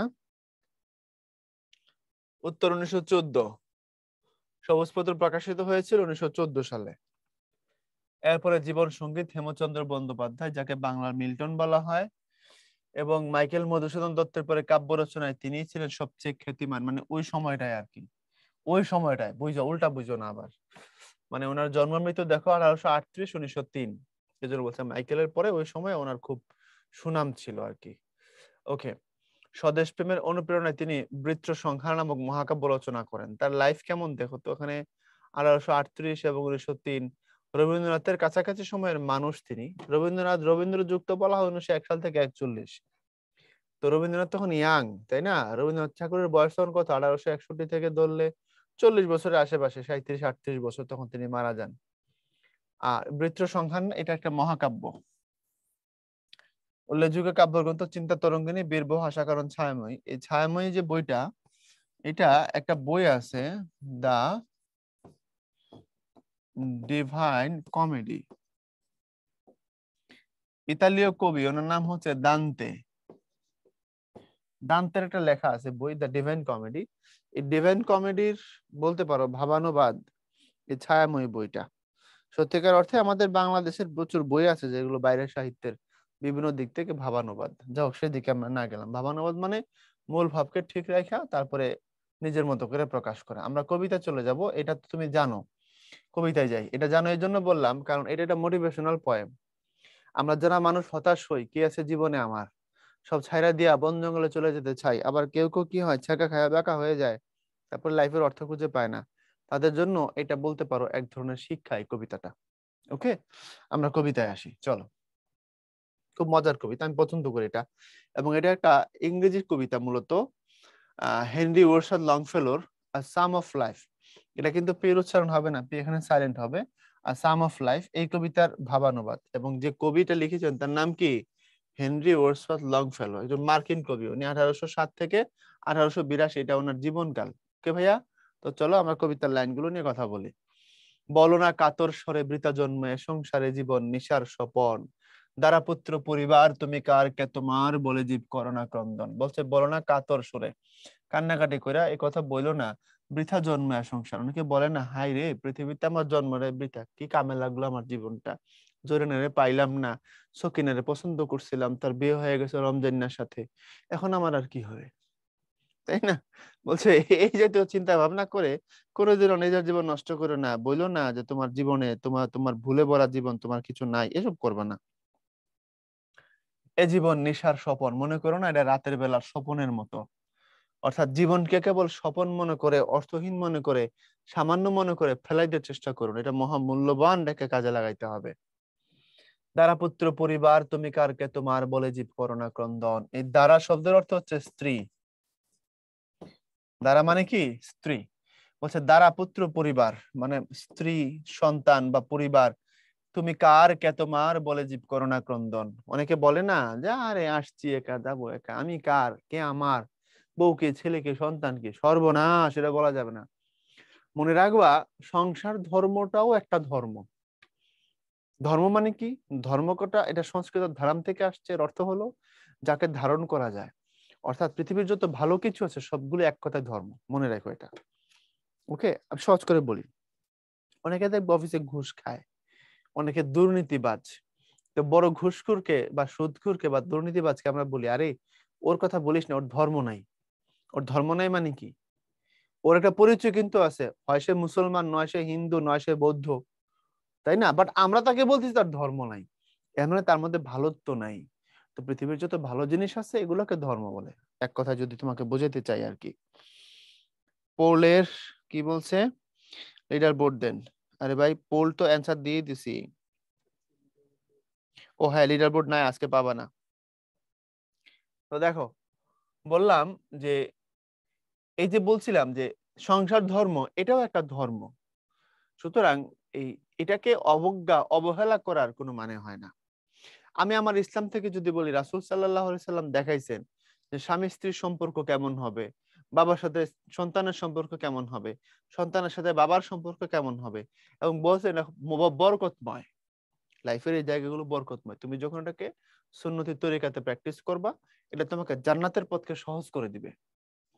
তাহলে তুমি সংসার ধর্মকে তো অবজ্ঞা করতে পারো না, এটাকে তো অবহেলা করতে পারো না। স্ত্রী কার, পুত্র আমার, সন্তান কি, আরে এই বন্ধনের দরকার কি? উদাসী হওয়া যাবে না, কারণ বৈরাগ্যের কোনো স্থান নাই ইসলামে। এটা আমি আমার ধর্ম থেকে বললাম, এক এক ধর্মের এক এক সিস্টেম বা আইডিওলজি। তবে এই যে আমি বললাম যে এই জায়গাটা, এই যে আমরা যে মনে করি তুমি কার কে তোমার, এসব বাদ না, এসব বলা যাবে না। কারণ বন্ধন সংসার এটাও একটা ধর্ম। বলছে এটা বলে তুমি কি করবে না, ক্রন্দন করবে না, কান্না করো না। ক্রন্দন মানে হচ্ছে কান্না, এসব বলে হাউকাউ করে সমাজ ভারী করো না। মানব জনম সার এমন পাবে না আর বাহ্য দৃশ্যে ভুলো না রে মন। এই সার মানে হচ্ছে দামি, মূল্যবান। বলছে মানুষের জীবন অনেক দামি, এটা তুমি আর কোনোদিন ফিরে পাবে না। তাই বাহ্যিক দৃশ্যে সামনের দিকে যেটা দেখা যায় এটা দেখেই ভুলে যেও না, এটা দেখেই ক্রাশ খায় যেও না। আমরা অনেক সময় আপাত দৃষ্টিতে বাইরের জিনিস দেখে মনে করি ওয়াও কত ভালো, বলছে এটা করবা না। করো যত্ন হবে জয়, জীবাত্মা অনিত্য নয়, ওহে জীব করো আকিঞ্চন। করো যত্ন হবে জয়, অর্থাৎ ট্রাই করো তুমি উইন করবা। জীবাত্মা অনিত্য নয়, অনিত্য মানে কি? নিত্য মানে সব সময়, অনিত্য মানে সব সময় না। তো জীবাত্মা অনিত্য নয় মানে জীবাত্মা নিত্য, অর্থাৎ জীবাত্মা মানুষ সমাজে অ্যাভেলেবল, সব সময় আছে তোমার পাশে। এর মানে হচ্ছে তুমি যত্ন করো, জীবাত্মাও পাবা। আর ওহে জীব করো আকিঞ্চন, আকিঞ্চন শব্দের অর্থ হচ্ছে চেষ্টা, তুমি চেষ্টা করে যাও। করোনা সুখের আশ, করোনা দুঃখের ফাঁস। এই আশ শব্দের অর্থ আশা। বলছে কি করো না, সুখের আশা করো না, তাতে তুমি দুঃখের ফাঁসি গলায় নিবা না। অর্থাৎ তুমি যদি এক্সপেক্ট করো কারো কাছে কোনো কিছু, তাহলে তোমার কষ্ট পাওয়ার সুযোগ আছে। মানে তুমি ধরলা যে আমি তার কাছ থেকে এটা পাবো, এবং একটা সময় কি আর পাইলা না, তখন কিন্তু তোমার খুব খারাপ লাগবে, তুমি কষ্টে নিপতিত হবা। এজন্য বলছে এটা করার দরকার নেই, তুমি সুখের আশাও করো না, দুঃখও পাইও না। সুখের আশা করলে দুঃখ পাইতে হয়। বলছে করোনা সুখের আশ, করোনা দুঃখের ফাঁস। জীবনের উদ্দেশ্য তা নয়, লাইফের উদ্দেশ্য এটা না। অর্থাৎ সুখের আশা করবা, দুঃখ সুখ দুঃখ নিয়ে ভাবা লাইফের উদ্দেশ্য না, কাজ করো। সংসারে সংসারী সাজো, করো নিত্য নিজ কাজ, ভাবের উন্নতি যাতে হয়। এখানে সংসার শব্দের অর্থ হচ্ছে জীবন, বুঝতে পারছো? বলছে জীবনে কি করো, কর্মঠ হও, কাজ করো, বি অ্যাক্টিভ। করো নিত্য নিজ কাজ, তুমি তোমার কাজ করতে থাকো, ভবের উন্নতি যাতে হয়। ভব মানে এখানে জীবন, পৃথিবী। বলছে পৃথিবীর যাতে উন্নতি হয়, জীবনের যাতে উন্নতি হয়, তুমি তোমার কাজ করে যাও। দিন যায় ক্ষণ যায়, সময় কাহারও না বেগে ধায়, নাহি রহে স্থির, সহায় সম্পদ বল সকলে ঘুচায় কাল, আয়োজন শৈবালের নীর। দিন যায় ক্ষণ যায়, সময় চলে যাচ্ছে, সময় কাহারও না বেগে ধায়, নাহি রহে স্থির। ধায় মানে হচ্ছে দৌড়ায় বা চলে, আমি বললাম এখানে চলে। নাহি রহে স্থির, সময় বা এই জিনিসগুলো এক জায়গায় থেমে থাকে না। সহায় সম্পদ বল, বল মানে শক্তি, বুঝতে পারছো? বলছে সহায় সম্পদ শক্তি সবকিছু সকলে ঘুচায় কাল, সময়ের সাথে একটা সময় গিয়ে সব শেষ হয়ে যায়। তোমার আজকে যেটা আছে কালকে সেটা নাও থাকতে পারে। একসময় প্রচন্ড ক্ষমতাশালী মানুষ ছিল, এখন কিছুই নেই, ধ্বংস হয়ে গেছে, রাস্তায় পড়ে থাকে, কেউ তাকে জিজ্ঞেসও করে না। এরকম প্রচুর এক্সাম্পল আছে বাংলাদেশে, রাইট? তো বলছে একসময় তোমার সহায় সম্পদ বল এগুলো একসময় কি হয়ে যাবে, সময়ের সাথে সাথে নষ্ট হয়ে যাবে, আর থাকবে না। আয়োজন শৈবালের নীড়, তোমার বই থেকে সব থেকে বেশি আশা অনুধাবন, এই কবিতা থেকে সব থেকে বেশি আশা অনুধাবন এটা। আয়োজন শৈবালের নীড়, নীড় শব্দের অর্থ পানি। তো আয়ু শৈবালের পানির মতো, অর্থাৎ শৈবালের উপরে ধরো তুমি কচু পাতার উপরে পানি দিছো, পানি দেওয়ার সাথে সাথে ফ্যাস করে পড়ে যায়, 1 সেকেন্ডও থাকে না কিন্তু। তো কচু পাতার উপরে পানি যেমন দেওয়ার সাথে সাথে পড়ে যায়, পৃথিবীতে আমার আয়ুটা এমনই, অর্থাৎ খুব সামান্য সময়ের জন্য আমি আসছি পৃথিবীতে। এই জন্য বলছে মানব জন্ম খুব অল্প সময়ের জন্য পৃথিবীতে, যার জন্য বলা হচ্ছে আয়োজন শৈবালের নীড়। সংসার সমরাঙ্গনে যুদ্ধ করো দৃঢ়পণে, ভয়ভীত হয়েও না মানব, গড় যুদ্ধ বীর্যবান, যায় যাবে যাক প্রাণ, মহিমাই জগতে দুর্লভ। সংসার সমরাঙ্গন, সমরাঙ্গন মানে যুদ্ধক্ষেত্র, জীবনকে যুদ্ধক্ষেত্র বলা হয়েছে কেন? কারণ প্রতিনিয়তই বিভিন্ন প্রতিকূলতার সাথে ফাইট করে আমাদেরকে বেঁচে থাকতে হয়, আমাদেরকে টিকে থাকতে হয়। এই জন্য বলছে সংসার সমরাঙ্গন, এখানে দৃঢ়পণে যুদ্ধ করে যাও, ভয় পাও না, ভীত হয়েও না, করো যুদ্ধ বীর্যবান। বীর্যবান মানে হচ্ছে শক্তিশালী, শক্তিশালী। তুমি কি করে যাও? যুদ্ধ করে যাও, যাই যাবে যাক প্রাণ। এতে যদি তোমার প্রাণ চলেও যায় লাইফের জন্য ফাইট করতে করতে, সাফল্যের জন্য ফাইট করতে করতে, যদি তুমি মরেও যাও কোনো অসুবিধা নাই, তখন জগতে মহিমা তৈরি হবে, কীর্তি তৈরি হবে, তুমি বড় মানুষ হবা। এই মহিমাই জগতে দুর্লভ, এই মহিমা সবাই পায় না, এটা খুব রেয়ার, বুঝতে পারছো? সংসারের পৃথিবীতে তুমি তোমার সাফল্যের জন্য কি করতে থাকো? ফাইট করতে থাকো। যদি সফল হও ফাইন, যদি সফল না হয় মরেও যদি যাও, এটাও এক ধরনের সাকসেস, এটাও তোমার জন্য তোমাকে মহিমান্বিত করবে। সালাম বরকত রফিক জব্বার, এই ভাষা শহীদরা কারো বয়স 30 বছর ছিল না, তার কম ছিল, তখনই মারা গেছে, তাদেরকে আমি মনে রাখছি। ওহিউল্লাহ 9 বছর বয়সী ভাষা শহীদের যারা ছিলেন তাদের মধ্যে সর্বকনিষ্ঠ শহীদ, আমরা তাকে মনে রাখছি। কবি এটাই বলছেন, যুদ্ধ করো, অন্যায়ের বিরুদ্ধে দাঁড়াও, তাতে যদি তোমার প্রাণও যায় মহিমা তৈরি হবে, এবং এটা পৃথিবীতে দুর্লভ, এটা রেয়ার। মনোহর মূর্তি হেরে, মনোহর মানে খুব সুন্দর, আর হেরে শব্দের অর্থ হচ্ছে দেখে। মনোহর মূর্তি হেরে ওহে জীব অন্ধকারে ভবিষ্যতে করোনা নির্ভর। বলছে বাহ্যিক ভাবে সৌন্দর্য দেখে ভবিষ্যতের অন্ধকার নির্ভর করো না। আমরা অনেক সময় সামনের বাহ্যিক সৌন্দর্য দেখে মনে করি ওয়াও আমি অনেক কিছু পাবো, বলছে এই ডিপেন্ডেন্সি তৈরি করবা না। অতীত সুখের দিন পুনর ডেকে, এটা দিনে না, এটা কিন্তু দিন হবে, হ্যাঁ, ভুলে এখানে দিনে লেখা হয়েছে। অতীত সুখের দিন পুনর ডেকে এনে চিন্তা করে হয়েও না কাতর। আমরা যেটা গেছে তো গেছে, এটা কি ফিরে আসবে? অনেক সময় আমরা এর জন্য অস্থির হই, চিন্তা করতে করতে পাগল হয়ে যাই, বলছে এটা করার দরকার নেই। মহাজ্ঞানী মহাজন যে পথে করে গমন, হয়েছেন প্রাতঃস্মরণীয়, সেই পথ লক্ষ্য করে স্বীয় কীর্তির ধ্বজা ধরে আমরাও হব বরণীয়। অর্থাৎ পৃথিবীতে অনেক বড় মানুষ বড় বড় কাজ করে স্মরণীয় হয়েছেন, তাদেরকে আমরা ফলো করব এবং আমরাও স্মরণীয় হব। তুমি ফিজিক্স করতে চাও, নিউটনকে ফলো করো। ফর এক্সাম্পল, বোঝার চেষ্টা করো আমি কি বলি। তুমি একজন অ্যাথলেট হবা, দৌড়বিদ হবা, তো উসাইন বোল্টকে ফলো করো। তুমি সাঁতার শিখতে চাও, মাইকেল ফেলপস কে ফলো করো। তুমি ফুটবল খেলতে চাও, মেসি নেইমারকে ফলো করো। তুমি ক্রিকেট খেলবা, সাকিবকে ফলো করো। অর্থাৎ যত বড় মানুষ আছে আমরা তাদেরকে কি করব? অনুকরণ করব, তাদের মতো হইতে চাইবো, অসুবিধা নেই। এই জন্য বলছে মহাজ্ঞানী মহাজন, অর্থাৎ বড় বড় মানুষ যে পথে করে গমন, যেসব করেছেন তারা হয়েছেন প্রাতঃস্মরণীয়। প্রাতঃস্মরণীয় মানে সকালবেলা স্মরণ করার যোগ্য, মানে সকালটা শুরু হবে যার লাইফকে কপি করে, এই অর্থে বলছে।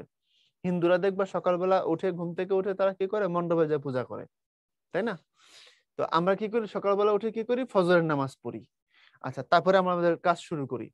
অর্থাৎ কাজ শুরু করার সময় আমি কার মতো হতে চাই? তার মতো হতে চাই। অর্থাৎ আমি যেন তার মতো হতে চাই, তাকে টার্গেট করে আমার সকাল শুরু করে, আমার দিন শুরু করে, আমার কাজ শুরু করতে পারি, এই অর্থে বলা। সেই পথ লক্ষ্য করে স্বীয় কীর্তির ধ্বজা ধরে। এই ধ্বজা শব্দের অর্থ হচ্ছে পতাকা, এখানে সিম্বল আর কি। অর্থাৎ আমরা আমাদের নিজস্ব কাজের দ্বারা আমরাও হব বরণীয়। স্বীয় মানে নিজের কাজের দ্বারা আমরাও বরণীয় হব, আমাদেরকে মনে রাখবে। সমর সাগর তীরে পদাঙ্ক অঙ্কিত করে আমরাও হব হয় অমর। অর্থাৎ যুদ্ধের সাগরের তীরে পদাঙ্ক অঙ্কিত করে, পদাঙ্ক মানে পায়ের ছাপ। এখানে রূপক করতে বলছে যে যুদ্ধের সাগরের তীরে আমরা আমাদের পায়ের ছাপ রেখে যাব। অর্থাৎ পায়ের ছাপ, তুমি যখন কারো পায়ের ছাপ দেখে যাও কোথাও, মনে করো খালি বালুর উপর, তুমি বুঝতে পারবে এখানে মানুষ আসছিল। ঘোড়ার পা দেখলে বুঝবে এখানে ঘোড়া আসছিল। মানে পৃথিবীতে আমরা এসেছি, আমরা চলে যাওয়ার পরেও যেন আমাদের পায়ের ছাপ থাকে। অর্থাৎ আমরা আমাদের কীর্তি, আমাদের কাজ, আমাদের সাফল্য, আমাদের সাকসেস রেখে যাব। পরের প্রজন্ম এগুলা দেখবে, জানবে যে হ্যাঁ, পৃথিবীতে এই নামে কেউ একজন ছিলেন। আজকে থেকে 200, 300, 500 বছর আগে বহু মানুষ মারা গেছে, কাজের দ্বারা আমরা তাকে মনে রাখি না। ওটাই বলছে পদাঙ্ক, সে তার পায়ের ছাপ রেখে গেছে। এই সমর সাগর তীর, অর্থাৎ এই পৃথিবী নামক এই সমর সাগর তীরে পায়ের ছাপ রেখে যাব, এবং আমরাও কি হব, অমর হব এর মাধ্যমে। এবং সেই চিহ্ন লক্ষ্য করে অন্য কোন জন পরে যশোদার আসিবে সত্তর। বলছে আমাদেরকে আবার ফলো করে অন্যরা কি করবে, সফল হবে। যশোদার মানে সাফল্যের দরজা। যশোদার মানে কি, সাফল্যের দরজা। অর্থাৎ সোজা কথা যদি বলি, যে আমাদেরকে ফলো করে অনুসরণ করে অনেকে আবার কি হবে, সফল হবে। করোনা মানবগণ বৃথা ক্ষয় এ জীবন, বলছে জীবনকে কি করে দিও না, বৃথা নষ্ট করে দিও না মানুষেরা। সংসার সমরাঙ্গন মাঝে সংকল্প করেছো যাহা, সাধন করে তাহা ব্রত হয়ে নিজ নিজ কাজে। বলছে এই সংসার তো, পৃথিবীটা তো যুদ্ধক্ষেত্রের মতো, জীবনটা যুদ্ধক্ষেত্রের মতো না। এখানে তুমি যা সংকল্প করেছো সেটাকে তুমি সাধন করো, রত হয়ে নিজ নিজ কাজে। এখন করহ, করো বলা হয়, আগে বলা হয়তো করহ। আগে ক্রিয়ার সাথে হ যুক্ত করার নিয়ম ছিল, এখন আর সেটা নাই। তুমি এটা পড়ছো না, বিভু দেহ হৃদয় বল। দেহ হৃদয় বল মানে কি, দেহ মানে এখানে বডি না, দাও হৃদয়ে বল দাও। আগে বলা হয়তো করো, এখন বলা হয় করো। তো বলছে সংকল্প করেছো যাহা, তুমি যা পাওয়ার জন্য পণ করেছো, টার্গেট করেছো, তোমার যেটা এইম, সেটা তুমি সাধন করো। রত হয়ে নিজ নিজ কাজে, তুমি তোমার নিজের কাজে রত হও, ব্যস্ত হয়ে যাও। টার্গেটের পিছনে দৌড়াও, স্বপ্নকে বাস্তবায়ন করো তোমার কাজের মাধ্যমে। এই ছিল কথা। বুঝতে পারছো কিনা ভাইয়া, বলো তো? আমার মনে হয় না তোমার এখান থেকে কোনো প্রশ্ন থাকতে পারে। শৈবাল কি? শৈবাল না চিনলে তো কিছু করার নেই। শৈবাল না চিনলে এই ব্যাখ্যা তোমার আমি কেমনে বোঝাবো? তুমি 9-10 পরে শৈবাল ছিল না, বিজ্ঞানে পড়ছো না শৈবাল?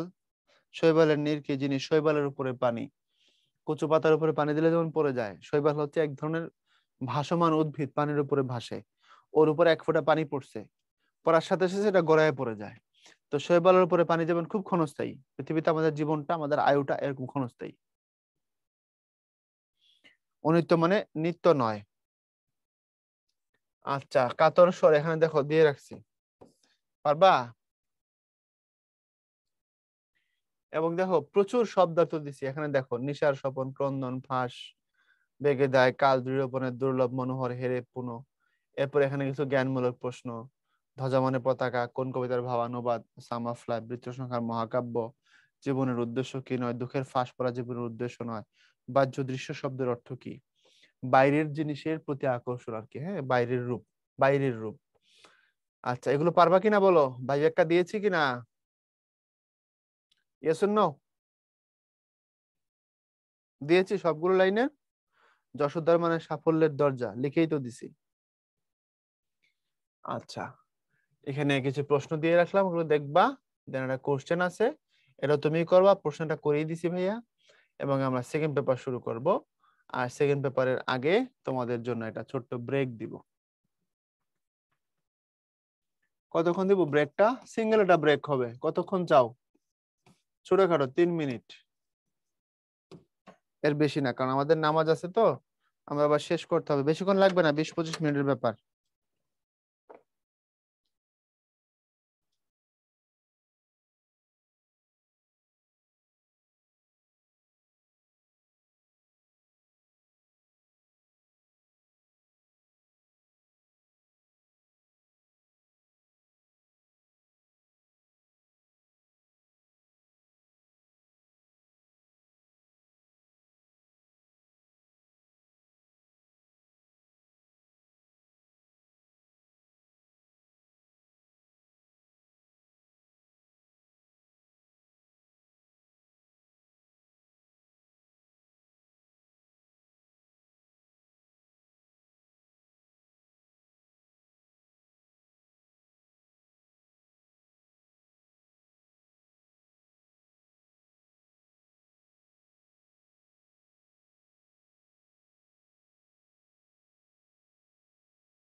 শুনতে পাচ্ছ আমাকে? বলো।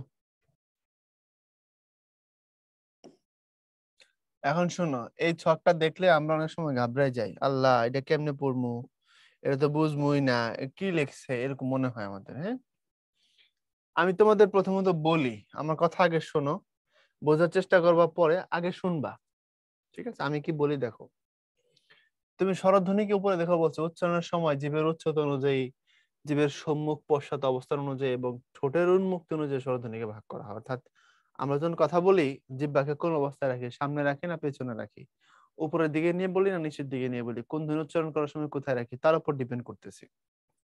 মানে জিভের উচ্চতা, অর্থাৎ এখানে কোনটা ফুটবে গো, সাদাটা মনে হয় না, ও আল্লাহ তো দেখাই যায় না, এইটা ফুটবে, তাই না? হ্যাঁ, জিভের উচ্চতা অর্থাৎ জিভটা কি উঁচুতে আছে নাকি উঁচু, তার সামান্য নিচু, উচ্চ মধ্য, নাকি নিম্ন মধ্য মানে নিচের দিক থেকে উপরে, নাকি একদম নিচে? আচ্ছা, জিভের অবস্থান, জিভটা কি সামনের দিকে আছে নাকি জিভটা মাঝখানে আছে নাকি জিভটা পিছনে আছে? আর তখন ঠোঁট কেমন থাকে, সংবৃত, অর্ধ সংবৃত, বিবৃত, অর্ধ বিবৃত? সংবৃত, সংবৃত বললে বুঝবা গোল, আর বিবৃত বললে বুঝবা, আর বিবৃত কেমনে বুঝাবো আমি, আমার দিকে তাকাও। অ, এটাকে কখনো কখনো আমরা বলি ও, ও, ওর উচ্চারণ দুই রকম। যেমন লেখার সময় অতি, এটার মূল উচ্চারণ হলো উতি। তাহলে তুমি যখন বলো অতি, এটা হচ্ছে বিবৃত, আর তুমি যখন বলো অতি, এটা হচ্ছে সংবৃত। তো অতি মানে কিছুটা গোলাকার হয়ে যাওয়া, আর বিবৃত মানে গোলাকার নয়, তাহলে এটা লিখে দিলাম। তো অর্ধ সংবৃত মানে অর্ধগোল, অর্ধ বিবৃত মানে অর্ধগোল না, সহজ এটাই বুঝো। এখন এখান থেকে তুমি যদি দেখো, জীব যখন উপরের দিকে থাকে, খুব খেয়াল করবা, আমি একটা বুঝে দিলে বাকিগুলো হুড় হুড় করে বুঝবা। জীব যখন উপরের দিকে থাকে এবং জীব যখন সামনের দিকে থাকে, যেমন তুমি যখন বলবা ই, আমার দিক তাকাও, ই, ই বললে জিহ্বাটা উপরে চলে গেছে দেখো, ই, এবং সামনের দিকে ঠেলে আসছে। বাট তুমি যখন নিম্নের দিকে উচ্চারণ করবা, যেমন তুমি যখন বলবা আ, আ বললে দেখো জিহ্বার নিচের দিক চলে গেছে, এবং জিহ্বার অবস্থান দেখো মোটামুটি মিডল, আ সামনে আসতেছে না, মাঝামাঝি। তাইলে তুমি খালি ই, ই আর আটা বুঝো, বাকিগুলো বুঝতে পারবা নিজ দায়িত্বে। যেমন আমি যখন উচ্চারণ করি ই, হ্রস্ব ই, ই বললে প্রথমত জিভটা চলে আসে সামনের দিকে এবং জিভটা উঁচুতে থাকে। যখন আমি বলি আ, আ বললে জিভটা নিচের দিকে চলে আসে এবং জিভটার অবস্থান মাঝামাঝি লেভেলে হয়, সামনেও না পিছনেও না। এই দুইটা বুঝছো কিনা আমাকে একটু বলো।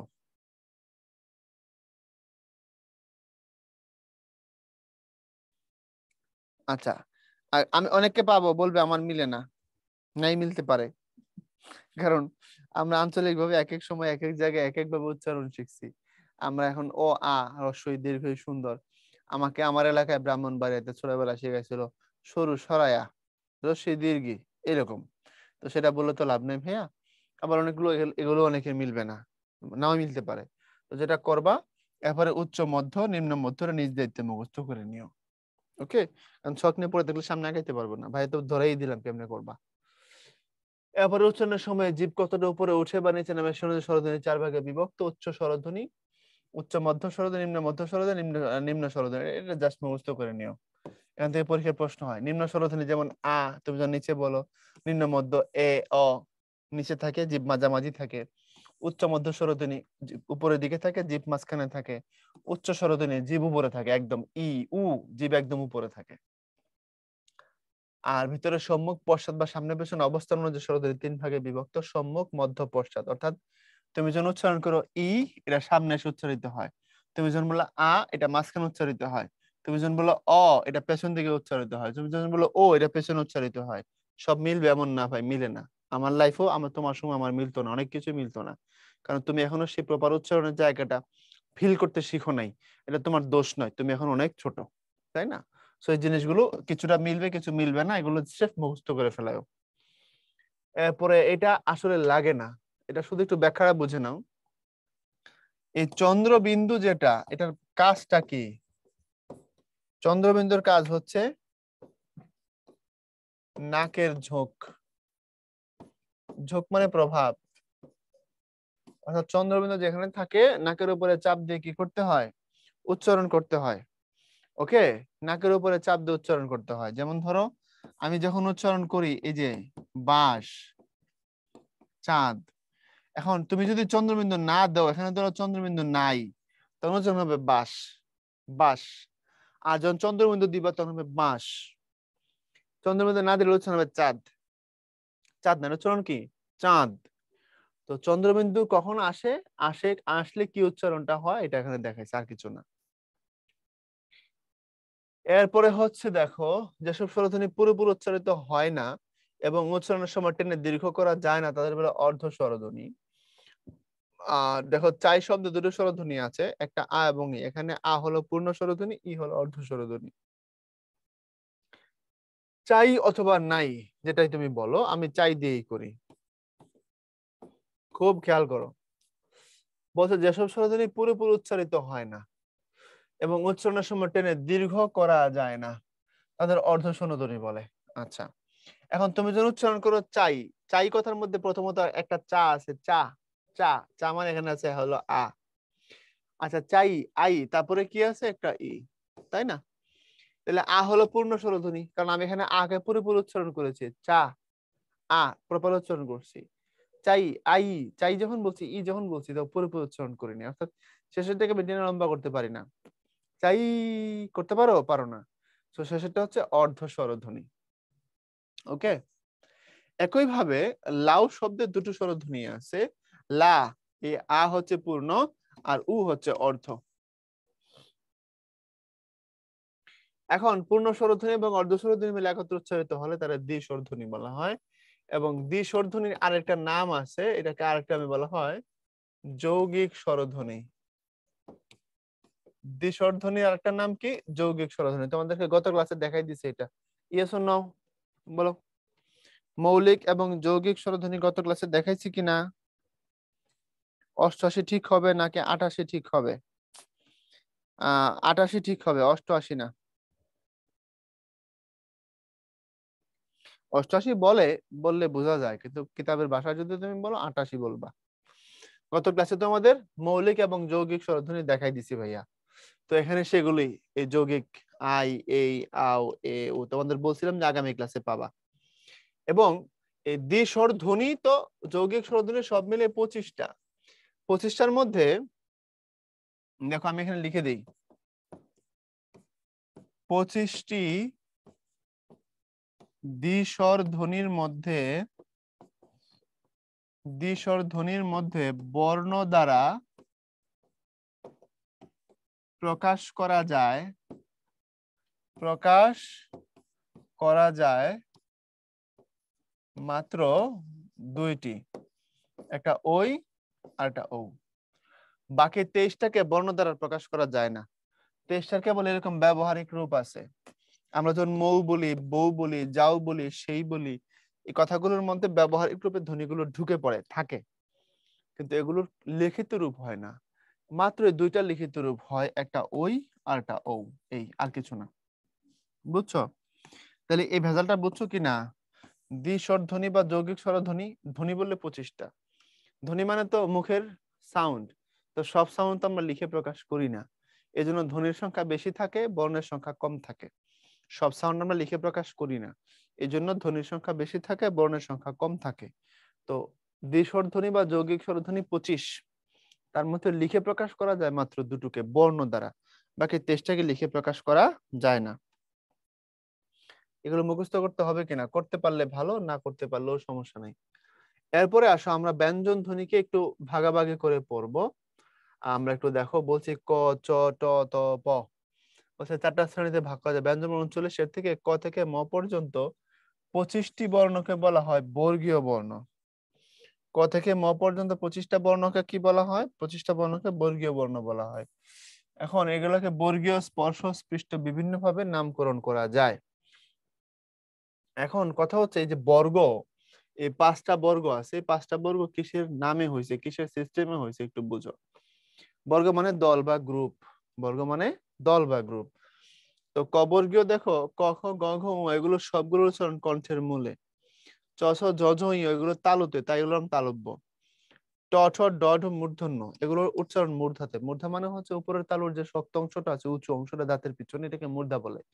এই ট ঠ ড ঢ বললে ওই জায়গায় উচ্চারণটা হয়, জিহ্বাটা গিয়ে লাগে। ত থ দ ধ এগুলো দাঁতে উচ্চারিত হয়, তাই এগুলোর নাম দন্ত বর্ণ। প ফ ব ভ ম এগুলো ঠোঁটে উচ্চারিত হয়, তাই এগুলোর নাম ওষ্ঠ বর্ণ। তুমি এই 25টা বর্ণের পরে আর একসাথে 5টা বর্ণ পাবা না যাদের উচ্চারণ একই জায়গায় হবে। এখানে যেমন এই প্রথম 5টা এক জায়গায়, পরের 5টা এক জায়গায়, তারপরের 5টা এক জায়গায়, এরপরে 5টাকে দিয়ে তুমি আর দল, গ্রুপ বা বর্গ বানাতে পারবা না যাদের উচ্চারণের স্থানটা এক জায়গাতেই হবে। এই জন্য বলা হয় এরপর আর বর্গীয় বর্ণ হয় না। আচ্ছা, তারপরে স্পর্শ বর্ণ মানে এগুলো উচ্চারণ করার সময় অবশ্যই কি লাগবে? স্পর্শ লাগবে, অর্থাৎ ঠোঁটের সাথে ঠোঁট, জিহ্বা, মুখের কোথাও বাতাস বাধা পাবে, স্পর্শ হবে, স্পৃষ্ট হবে, চাপ লাগবে, এরকম। তো স্পর্শকতার অর্থ যেটা, স্পৃষ্টকতার অর্থ সেটাই। এখন পরীক্ষা যদি এখান থেকে প্রশ্ন করে, তোমাকে জিজ্ঞেস করতে পারে যে ক বর্গীয় কোনটা, এটা ক বর্গীয়, চ বর্গীয় কোনটা, এটা চ বর্গীয়, প্রথমটা নামের নামকরণ হবে। ওকে। আচ্ছা, উচ্চারণের স্থান থেকে যদি প্রশ্ন করে তোমাকে এরকম জিজ্ঞেস করতে পারে যে কণ্ঠমূলীয় কোনটা, তালব্য কোনটা, মূর্ধা কোনটা, দন্ত কোনটা, ওষ্ঠ কোনটা, পারবা কিনা বলো তো? দন্ত বলি মানে দাঁতের মূলে। ক্লাসের শেষে রেকর্ডেড ভার্সন পাবা কিনা? হ্যাঁ, পাবা। আচ্ছা, এখন বলছে কণ্ঠনালীয় ব্যঞ্জন হ। অর্থাৎ তুমি যখন হ বলো একদম ভেতর থেকে উচ্চারণটা আসে হ, এজন্য তারা বলা হয় কণ্ঠনালীয় বর্ণ। ওকে। যেমন হলুদ। এখন এখান থেকে ঘোষ অঘোষের একটা প্রশ্ন আছে, এটা তোমাকে ভাই একটু দেখাই দিতে হবে।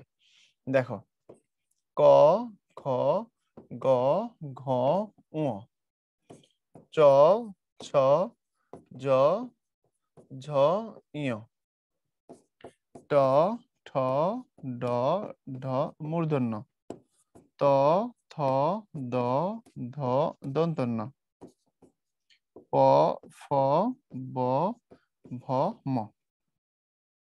এখন একটু মনোযোগ দিও, আপাতত চ্যাট বক্সে লিখো না, লিখলে আর বুঝবা না, কিচ্ছু বুঝবা না। আমি এই পাশে গিয়ে ঘোষ ঘোষের সংজ্ঞাটা লিখি আগে, তারপরে আবার ব্যাকে যাব।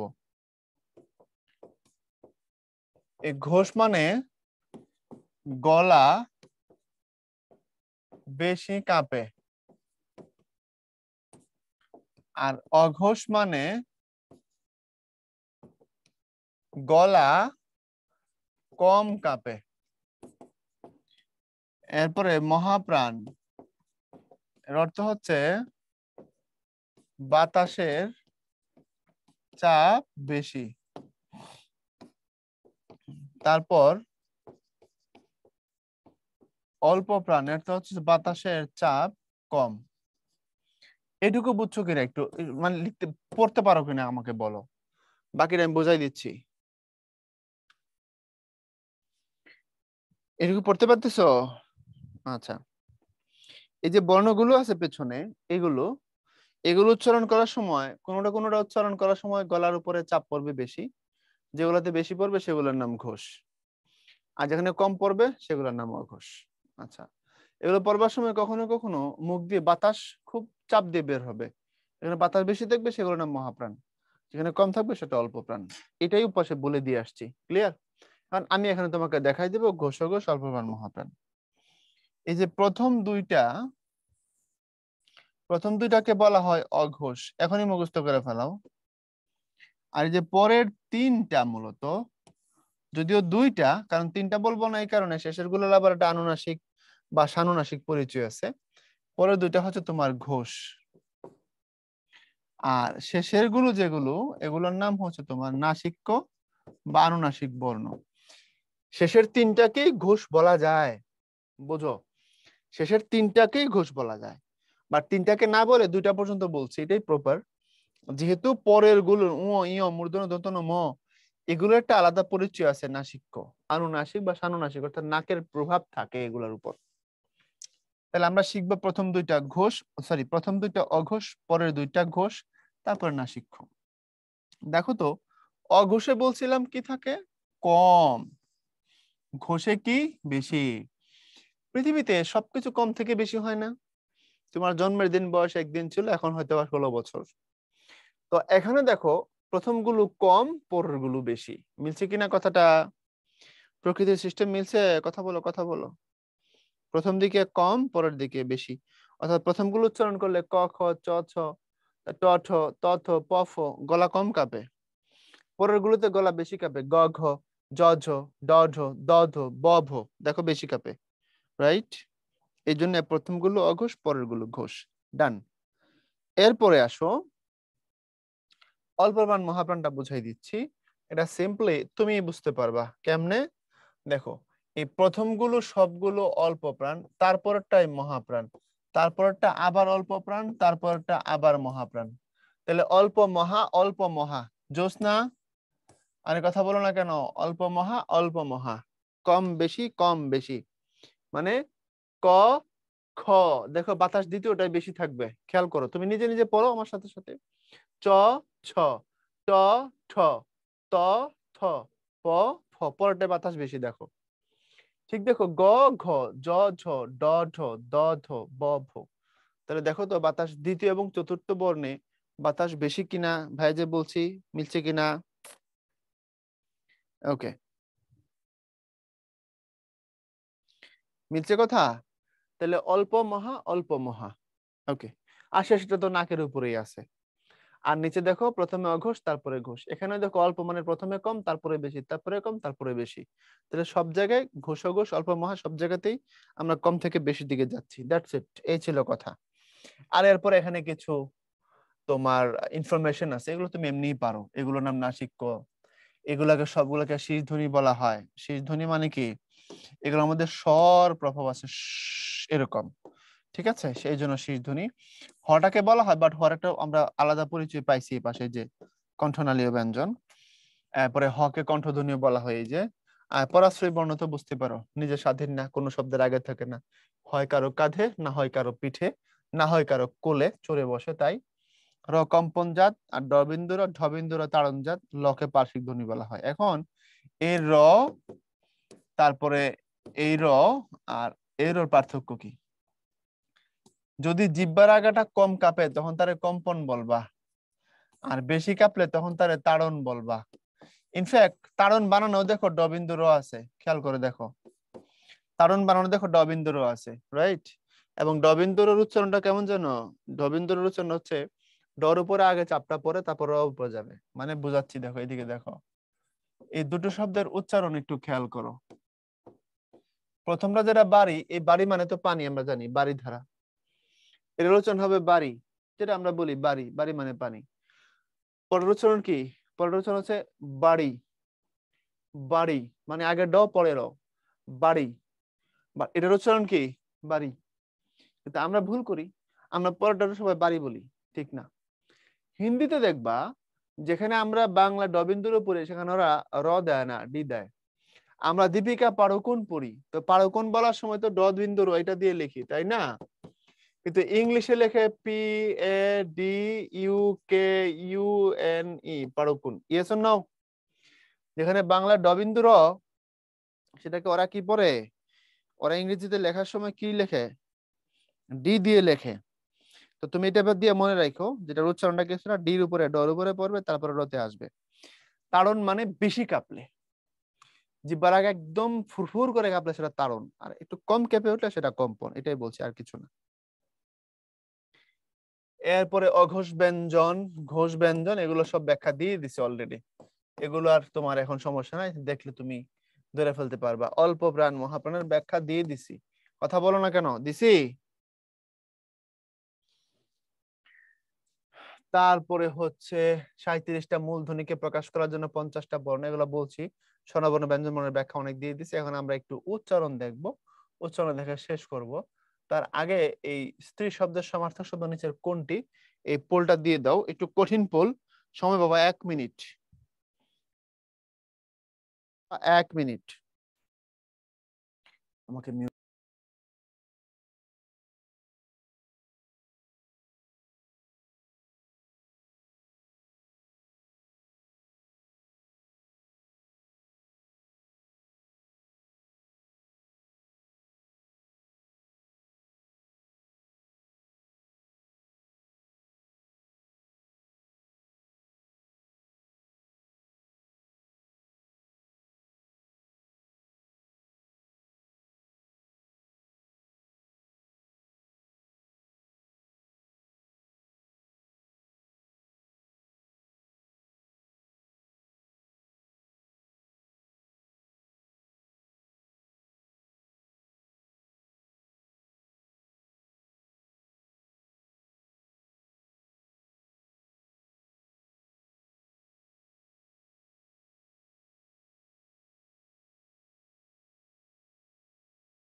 ওকে ভাইয়ারা, অনেক চেষ্টা করছো তোমরা।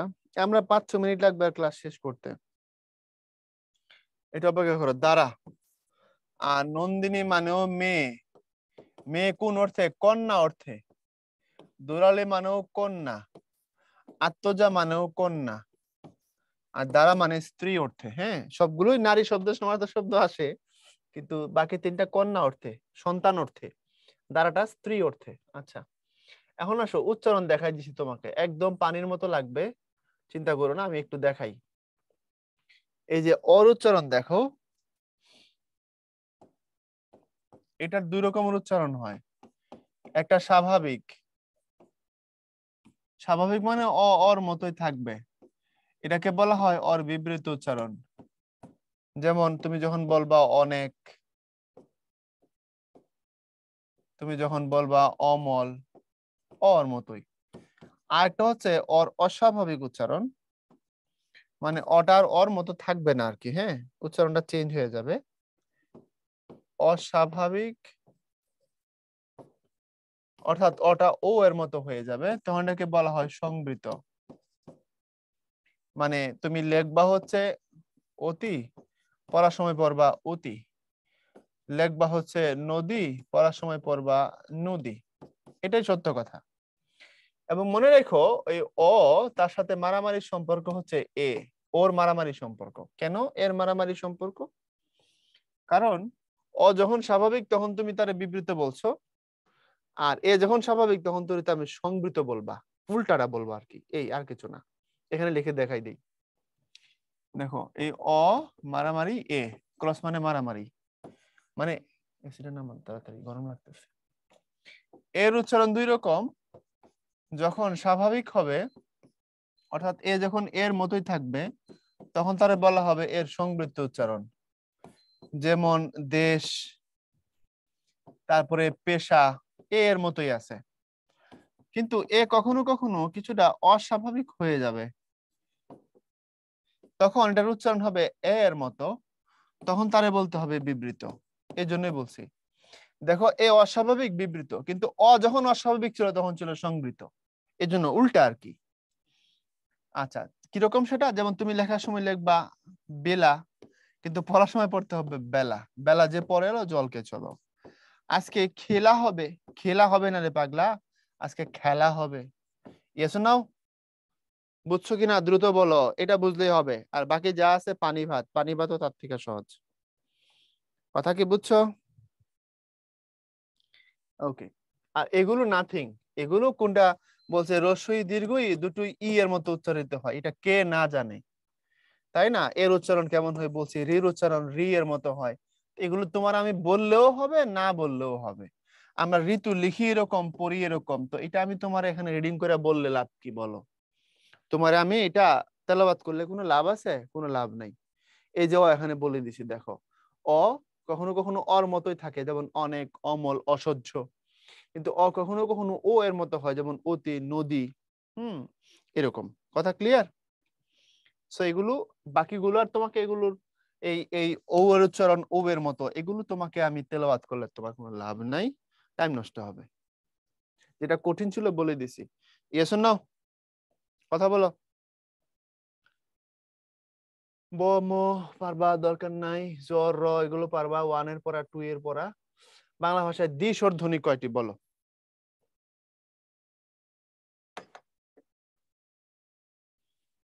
বাংলা ভাষায় দ্বি স্বর ধ্বনি কয়টি বলো?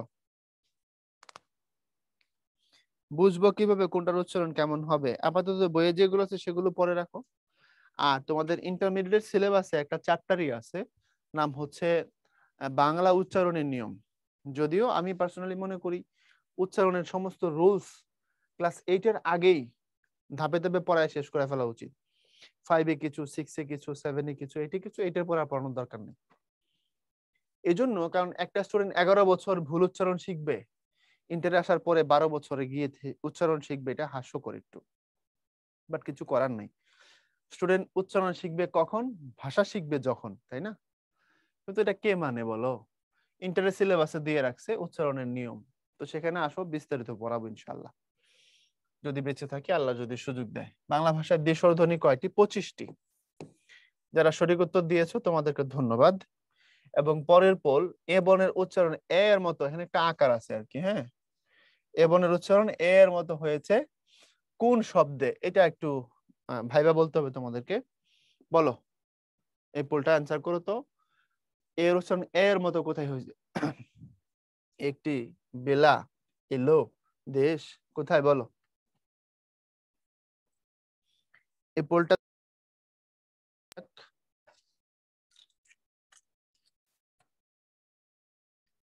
ঠিকই আছে।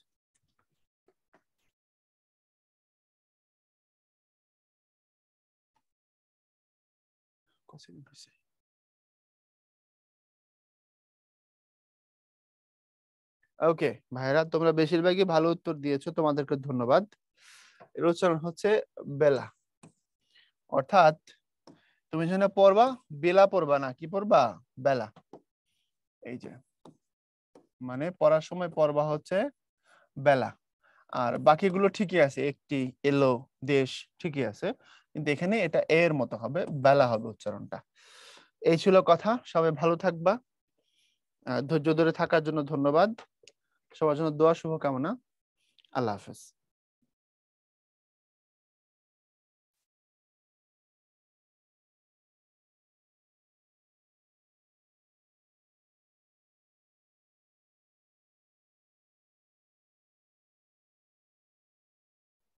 অসংখ্য ধন্যবাদ কাউসার ভাইকে এত সুন্দরভাবে ক্লাসটা শেষ করার জন্য। সেই সাথে স্টুডেন্ট ভাইয়াপুরা তোমাদেরকেও অসংখ্য ধন্যবাদ তোমরা হেল্প করার জন্য। তো আমাদের একটু টেকনিক্যাল সমস্যার জন্য হচ্ছে ক্লাসটা জুমের মাধ্যমে নেওয়া হয়েছে এবং হচ্ছে 1 ঘন্টা পরে হচ্ছে নেওয়া হয়েছে। আশা করি যে আগামীতে যে ক্লাসগুলো হবে সেগুলো হচ্ছে ইন্টারেক্টিভে করতে পারবা, কোনো সমস্যা হবে না। আর লাস্টে একটা আমি পোল লঞ্চ করতেছি, তোমরা তাড়াতাড়ি ভোট দিয়ে দাও। সেই সাথে হচ্ছে তোমাদের যদি উদ্ভাস রিলেটেড কোনো কোশ্চেন থাকে সেটা হচ্ছে করতে পারো। আচ্ছা আরাপ, তুমি যেটা বলছো যে ভাইয়া এরপর থেকে ক্লাস জুমের মাধ্যমে হবে, না, এরপর থেকে হচ্ছে তোমাদের আগে যেভাবে হচ্ছে ইন্টারেক্টিভে হচ্ছে ঠিক হচ্ছে একইভাবেই হবে। আজকে জাস্ট হচ্ছে টেকনিক্যাল কিছু সমস্যা ছিল বিদায় হচ্ছে তোমাদের ক্লাসগুলো জুমে নেওয়া হলো আর কি আজকের ক্লাসটা।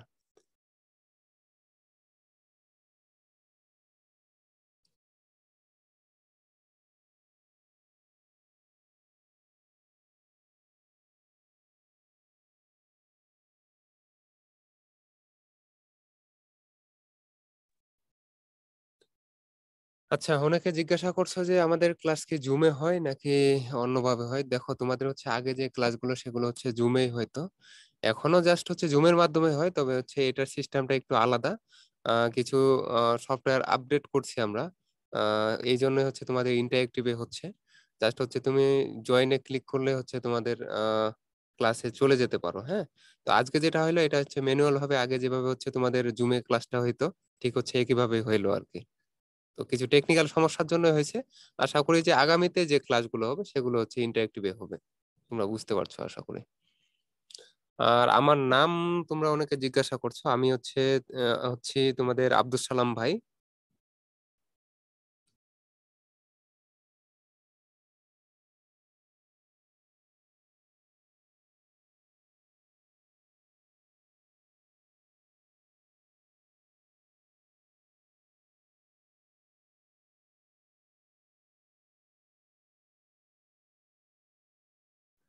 ঠিক আছে। তো যেহেতু হচ্ছে নামাজের সময়, আজকে হচ্ছে শুক্রবার, তো আমি আর কথা বাড়াচ্ছি না। আজকের ক্লাসটা আমরা এখানে শেষ করি, আবারও কথা হবে তোমাদের সাথে পরবর্তী আগামীকালকে, যেহেতু ক্লাস আছে আগামীকালকে কথা হবে ইনশাল্লাহ। তো সে পর্যন্ত সবাই ভালো থাকো, সুস্থ থাকো। আল্লাহ হাফেজ। আসসালামু আলাইকুম।